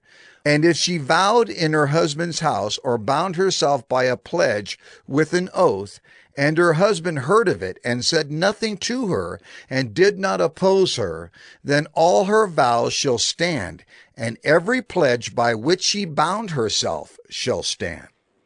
But if her husband makes them null and void on the day that he hears them, then whatever proceeds out of her lips concerning her vows, or concerning her pledge of herself, shall not stand. Her husband has made them void, and the Lord will forgive her. Any vow and any binding oath to afflict herself her husband may establish, or her husband may make void. But if her husband says nothing to her from day to day, then he establishes all her vows, or all her pledges that are upon her. He has established them, because he said nothing to her on the day that he heard of them. But if he makes them null and void after he has heard of them, then he shall bear her iniquity. These are the statutes that the Lord commanded Moses about a man and his wife, and about a father and his daughter while she is in her youth within her father's house.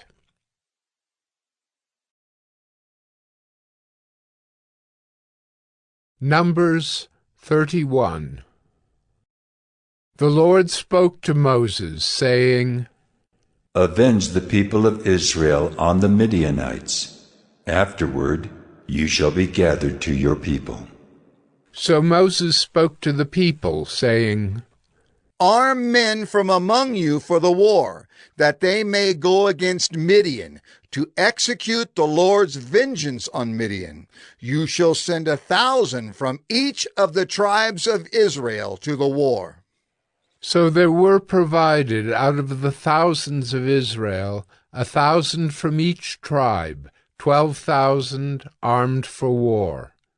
And Moses sent them to the war, 1,000 from each tribe, together with Phinehas, the son of Eleazar the priest, with the vessels of the sanctuary and the trumpets for the alarm in his hand.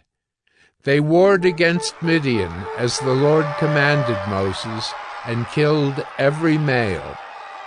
They killed the kings of Midian with the rest of their slain, Evi, Rechem, Zur, Hur, and Reba, the 5 kings of Midian.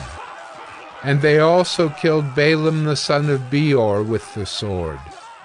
And the people of Israel took captive the women of Midian and their little ones, and they took as plunder all their cattle, their flocks, and all their goods. All their cities in the places where they lived, and all their encampments, they burned with fire, and took all the spoil and all the plunder, both of man and of beast. Then they brought the captives and the plunder and the spoil to Moses and to Eleazar the priest, and to the congregation of the people of Israel, at the camp on the plains of Moab by the Jordan at Jericho. Moses and Eleazar the priest and all the chiefs of the congregation went to meet them outside the camp. And Moses was angry with the officers of the army, the commanders of thousands and the commanders of hundreds, who had come from service in the war. Moses said to them, "Have you let all the women live? Behold, these, on Balaam's advice, caused the people of Israel to act treacherously against the Lord in the incident of Peor. And so the plague came among the congregation of the Lord. Now therefore, kill every male among the little ones, and kill every woman who has known man by lying with him. But all the young girls who have not known man by lying with him, keep alive for yourselves. Encamp outside the camp 7 days. Whoever of you has killed any person, and whoever has touched any slain, purify yourselves and your captives on the 3rd day and on the 7th day. You shall purify every garment, every article of skin, all work of goat's hair, and every article of wood." Then Eleazar the priest said to the men in the army who had gone to battle, "This is the statute of the law that the Lord has commanded Moses. Only the gold, the silver, the bronze, the iron, the tin, and the lead, everything that can stand the fire, you shall pass through the fire, and it shall be clean. Nevertheless, it shall also be purified with the water for impurity, and whatever cannot stand the fire, you shall pass through the water. You must wash your clothes on the 7th day, and you shall be clean, and afterward you may come into the camp." The Lord said to Moses, "Take the count of the plunder that was taken, both of man and of beast, you and Eleazar the priest, and the heads of the fathers' houses of the congregation, and divide the plunder into 2 parts between the warriors who went out to battle and all the congregation. And levy for the Lord a tribute from the men of war who went out to battle, 1 out of 500 of the people, and of the oxen, and of the donkeys, and of the flocks. Take it from their half, and give it to Eleazar the priest as a contribution to the Lord. And from the people of Israel's half, you shall take 1 drawn out of every 50 of the people, of the oxen, of the donkeys, and of the flocks of all the cattle, and give them to the Levites who keep guard over the tabernacle of the Lord." And Moses and Eleazar the priest did as the Lord commanded Moses. Now the plunder remaining of the spoil that the army took was 675,000 sheep, 72,000 cattle, 61,000 donkeys, and 32,000 persons in all, women who had not known man by lying with him. And the half, the portion of those who had gone out in the army, numbered 337,500 sheep. And the Lord's tribute of sheep was 675. The cattle were 36,000, of which the Lord's tribute was 72. The donkeys were 30,500, of which the Lord's tribute was 61. The persons were 16,000, of which the Lord's tribute was 32 persons. And Moses gave the tribute, which was the contribution for the Lord, to Eleazar the priest, as the Lord commanded Moses. From the people of Israel's half, which Moses separated from that of the men who had served in the army, now the congregation's half was 337,500 sheep, 36,000 cattle, and 30,500 donkeys, and 16,000 persons. From the people of Israel's half, Moses took one of every 50, both of persons and of beasts, and gave them to the Levites, who kept guard over the tabernacle of the Lord, as the Lord commanded Moses. Then the officers who were over the thousands of the army, the commanders of thousands and the commanders of hundreds, came near to Moses and said to Moses, "Your servants have counted the men of war who are under our command, and there is not a man missing from us. And we have brought the Lord's offering, what each man found, articles of gold, armlets and bracelets, signet rings, earrings, and beads, to make atonement for ourselves before the Lord." And Moses and Eleazar the priest received from them the gold, all crafted articles, and all the gold of the contribution that they presented to the Lord, from the commanders of thousands and the commanders of hundreds, was 16,750 shekels. The men in the army had each taken plunder for himself. And Moses and Eleazar the priest received the gold from the commanders of thousands and of hundreds, and brought it into the tent of meeting, as a memorial for the people of Israel before the Lord.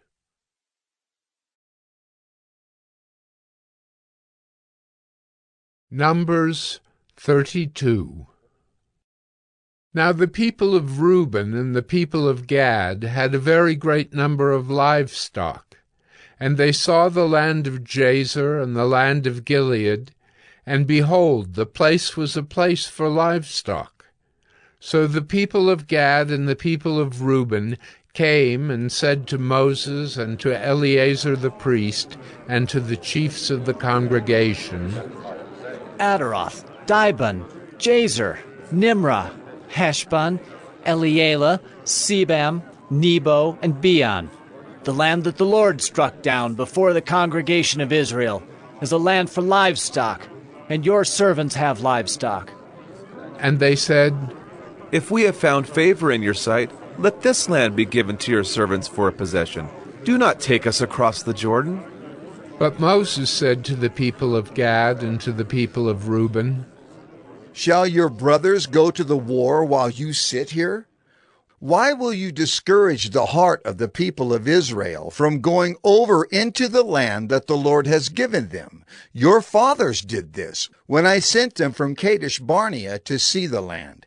For when they went up to the valley of Eshcol and saw the land, they discouraged the heart of the people of Israel from going into the land that the Lord had given them.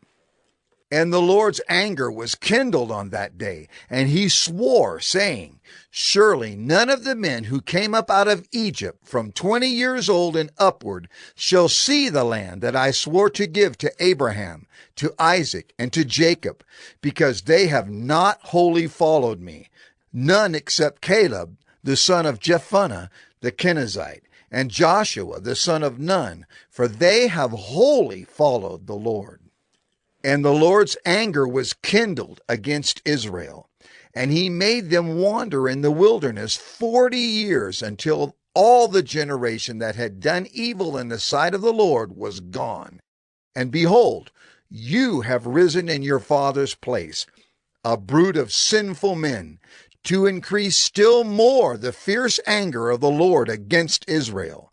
For if you turn away from following him, he will again abandon them in the wilderness, and you will destroy all this people.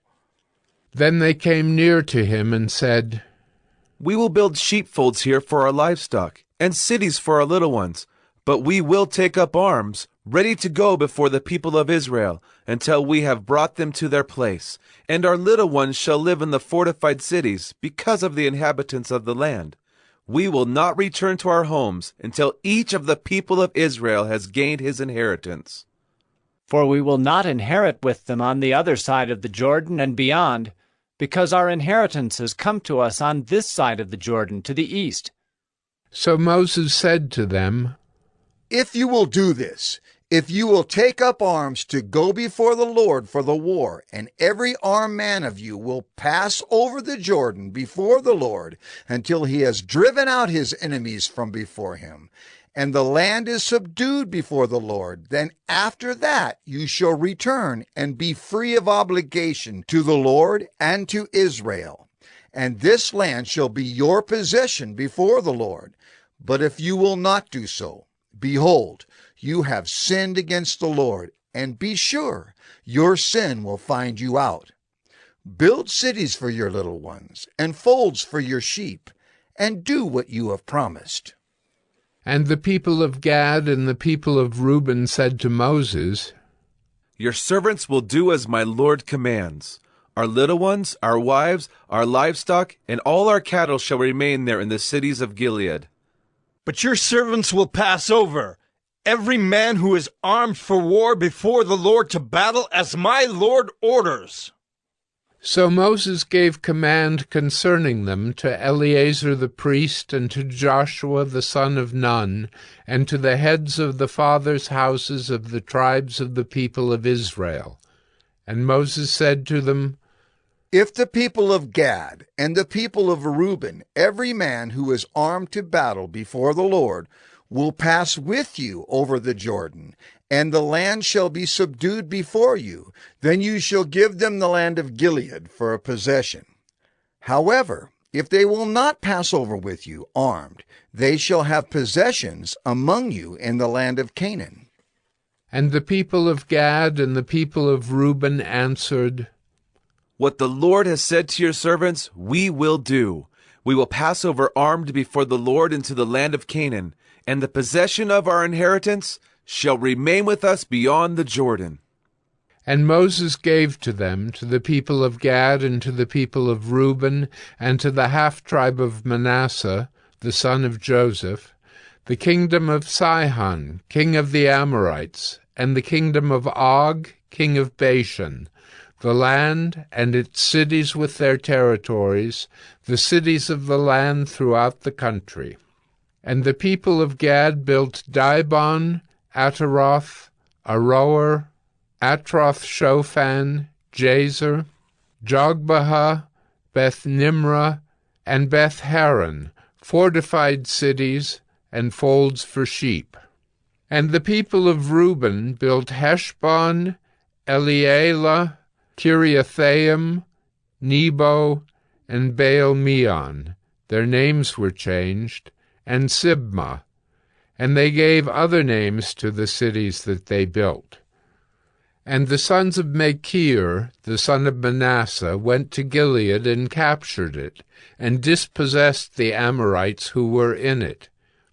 And Moses gave Gilead to Machir, the son of Manasseh, and he settled in it. And Jair, the son of Manasseh, went and captured their villages, and called them Havoth-Jair. And Nobah went and captured Kenath and its villages, and called it Nobah, after his own name.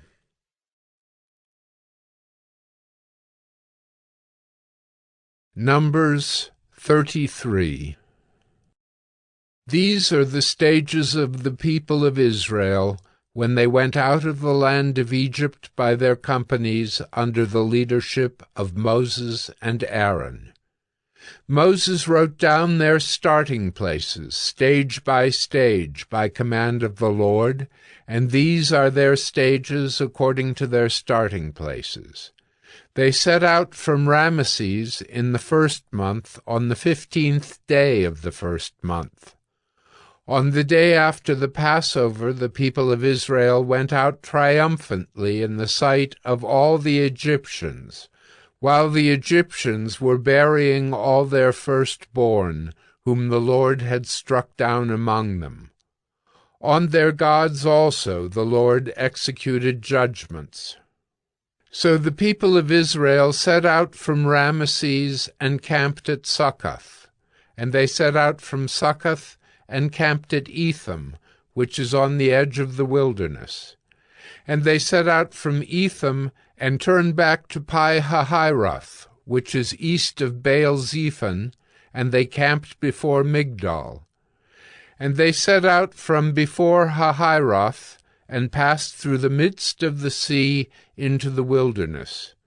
And they went a 3 days' journey in the wilderness of Etham, and camped at Marah. And they set out from Marah, and came to Elim. At Elim there were 12 springs of water, and 70 palm trees, and they camped there.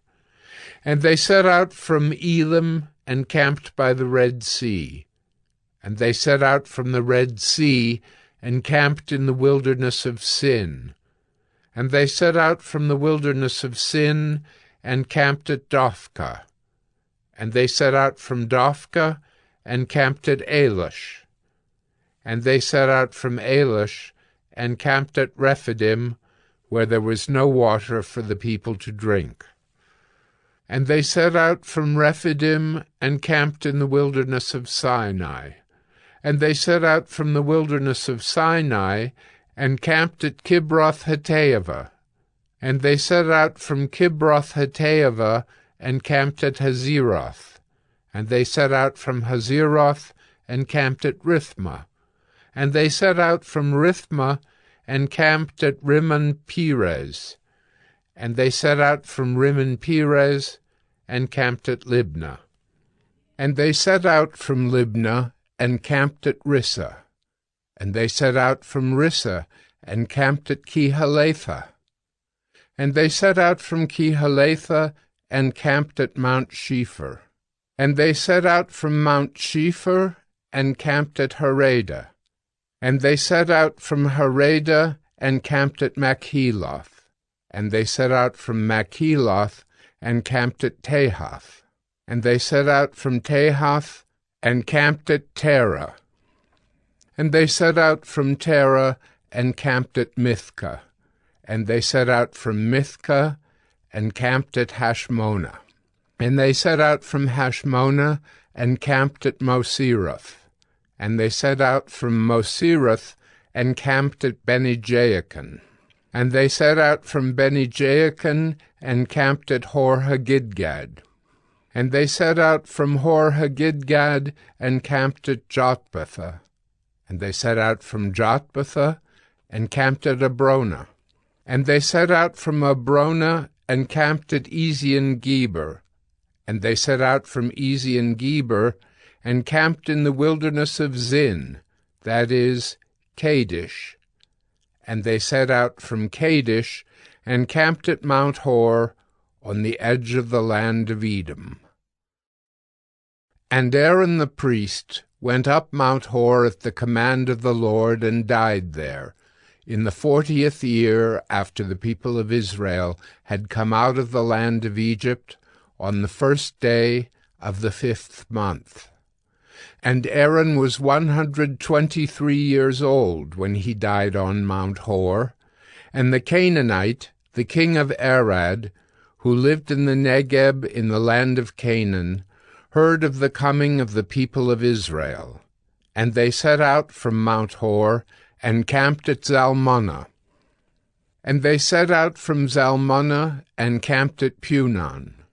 And they set out from Punon, and camped at Oboth. And they set out from Oboth, and camped at Aya-Abarim, in the territory of Moab. And they set out from Ayim, and camped at Dibon-Gad. And they set out from Dibon-Gad, and camped at Almon-Diblathaim. And they set out from Almon-Diblathaim, and camped in the mountains of Abarim, before Nebo. And they set out from the mountains of Abarim, and camped in the plains of Moab by the Jordan at Jericho. They camped by the Jordan from Beth-Jeshimoth as far as Abel-Shittim in the plains of Moab. And the Lord spoke to Moses in the plains of Moab by the Jordan at Jericho, saying, Speak to the people of Israel and say to them, When you pass over the Jordan into the land of Canaan, then you shall drive out all the inhabitants of the land from before you, and destroy all their figured stones, and destroy all their metal images, and demolish all their high places. And you shall take possession of the land and settle in it. For I have given the land to you to possess it. You shall inherit the land by lot, according to your clans. To a large tribe you shall give a large inheritance, and to a small tribe you shall give a small inheritance. Wherever the lot falls for anyone, that shall be his. According to the tribes of your fathers you shall inherit. But if you do not drive out the inhabitants of the land from before you, then those of them whom you let remain shall be as barbs in your eyes and thorns in your sides, and they shall trouble you in the land where you dwell, and I will do to you as I thought to do to them.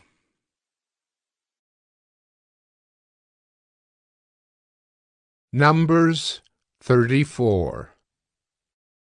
The Lord spoke to Moses, saying, Command the people of Israel and say to them, When you enter the land of Canaan, this is the land that shall fall to you for an inheritance, the land of Canaan, as defined by its borders.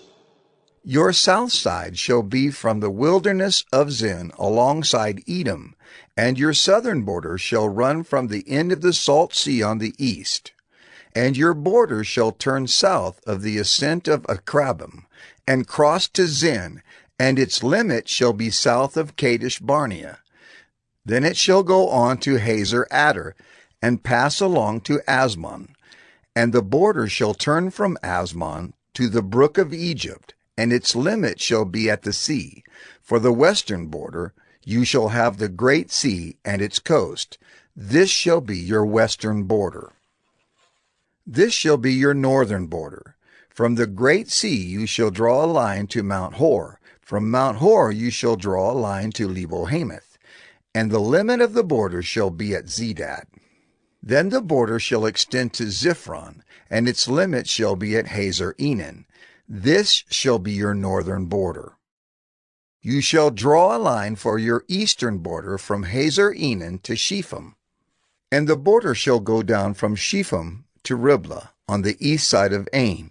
And the border shall go down and reach to the shoulder of the Sea of Kinnereth on the east. And the border shall go down to the Jordan, and its limit shall be at the Salt Sea. This shall be your land as defined by its borders all around. Moses commanded the people of Israel, saying, This is the land that you shall inherit by lot, which the Lord has commanded to give to the 9 tribes and to the half-tribe. For the tribe of the people of Reuben by fathers' houses, and the tribe of the people of Gad by their fathers' houses, have received their inheritance, and also the half-tribe of Manasseh. The 2 tribes and the half-tribe have received their inheritance beyond the Jordan, east of Jericho, toward the sunrise. The Lord spoke to Moses, saying, These are the names of the men who shall divide the land to you for inheritance: Eleazar the priest, and Joshua the son of Nun. You shall take 1 chief from every tribe to divide the land for inheritance. These are the names of the men. Of the tribe of Judah, Caleb the son of Jephunneh. Of the tribe of the people of Simeon, Shemuel the son of Ammihud. Of the tribe of Benjamin, Elidad the son of Kislon. Of the tribe of the people of Dan, a chief, Buckai the son of Joglai. Of the people of Joseph, of the tribe of the people of Manasseh, a chief, Haniel the son of Ephod. And of the tribe of the people of Ephraim, a chief, Kemuel the son of Shiftan. Of the tribe of the people of Zebulun, a chief, Elizaphan the son of Parnak. Of the tribe of the people of Issachar, a chief, Paltiel the son of Azan. And of the tribe of the people of Asher, a chief, Ahihud the son of Shalomai. Of the tribe of the people of Naphtali, a chief, Pedahel the son of Ammihud. These are the men whom the Lord commanded to divide the inheritance for the people of Israel in the land of Canaan.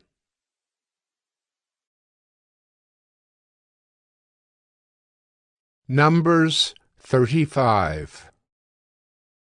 The Lord spoke to Moses in the plains of Moab by the Jordan at Jericho, saying, Command the people of Israel to give to the Levites some of the inheritance of their possession as cities for them to dwell in, and you shall give to the Levites pasture lands around the cities. The cities shall be theirs to dwell in, and their pasture lands shall be for their cattle, and for their livestock, and for all their beasts. The pasture lands of the cities, which you shall give to the Levites, shall reach from the wall of the city outward 1,000 cubits all around. And you shall measure outside the city on the east side 2,000 cubits, and on the south side 2,000 cubits, and on the west side 2,000 cubits, and on the north side 2,000 cubits, the city being in the middle. This shall belong to them as pasture land for their cities. The cities that you give to the Levites shall be the 6 cities of refuge, where you shall permit the manslayer to flee. And in addition to them, you shall give 42 cities. All the cities that you give to the Levites shall be 48 with their pasture lands. And as for the cities that you shall give from the possession of the people of Israel, from the larger tribes you shall take many, and from the smaller tribes you shall take few. Each in proportion to the inheritance that it inherits shall give of its cities to the Levites. And the Lord spoke to Moses, saying, Speak to the people of Israel and say to them, When you cross the Jordan into the land of Canaan, then you shall select cities to be cities of refuge for you, that the manslayer who kills any person without intent may flee there. The cities shall be for you a refuge from the avenger, that the manslayer may not die until he stands before the congregation for judgment. And the cities that you give shall be your 6 cities of refuge. You shall give 3 cities beyond the Jordan, and 3 cities in the land of Canaan, to be cities of refuge.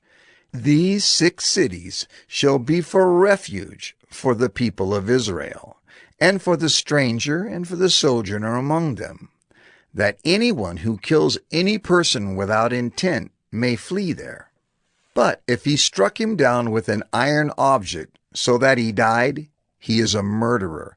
The murderer shall be put to death. And if he struck him down with a stone tool that could cause death, and he died, he is a murderer. The murderer shall be put to death. Or if he struck him down with a wooden tool that could cause death, and he died, he is a murderer. The murderer shall be put to death. The avenger of blood shall himself put the murderer to death. When he meets him, he shall put him to death. And if he pushed him out of hatred, or hurled something at him, lying in wait, so that he died, or in enmity struck him down with his hand so that he died, then he who struck the blow shall be put to death. He is a murderer. The avenger of blood shall put the murderer to death when he meets him. But if he pushed him suddenly without enmity, or hurled anything on him without lying in wait, or used a stone that could cause death, and without seeing him dropped it on him, so that he died, though he was not his enemy and did not seek his harm, then the congregation shall judge between the manslayer and the avenger of blood, in accordance with these rules. And the congregation shall rescue the manslayer from the hand of the avenger of blood, and the congregation shall restore him to his city of refuge, to which he had fled. And he shall live in it until the death of the high priest, who was anointed with the holy oil. But if the manslayer shall at any time go beyond the boundaries of his city of refuge, to which he fled, and the avenger of blood finds him outside the boundaries of his city of refuge, and the avenger of blood kills the manslayer, he shall not be guilty of blood, for he must remain in his city of refuge until the death of the high priest. But after the death of the high priest, the manslayer may return to the land of his possession. And these things shall be for a statute and rule for you throughout your generations in all your dwelling places. If anyone kills a person, the murderer shall be put to death on the evidence of witnesses. But no person shall be put to death on the testimony of one witness. Moreover, you shall accept no ransom for the life of a murderer, who is guilty of death, but he shall be put to death. And you shall accept no ransom for him who has fled to his city of refuge, that he may return to dwell in the land before the death of the high priest. You shall not pollute the land in which you live, for blood pollutes the land, and no atonement can be made for the land for the blood that is shed in it, except by the blood of the one who shed it. You shall not defile the land in which you live, in the midst of which I dwell, for I, the Lord, dwell in the midst of the people of Israel.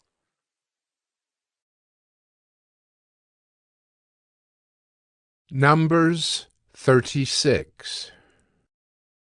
The heads of the fathers' houses of the clan of the people of Gilead, the son of Machir, son of Manasseh, from the clans of the people of Joseph, came near and spoke before Moses and before the chiefs, the heads of the fathers' houses of the people of Israel.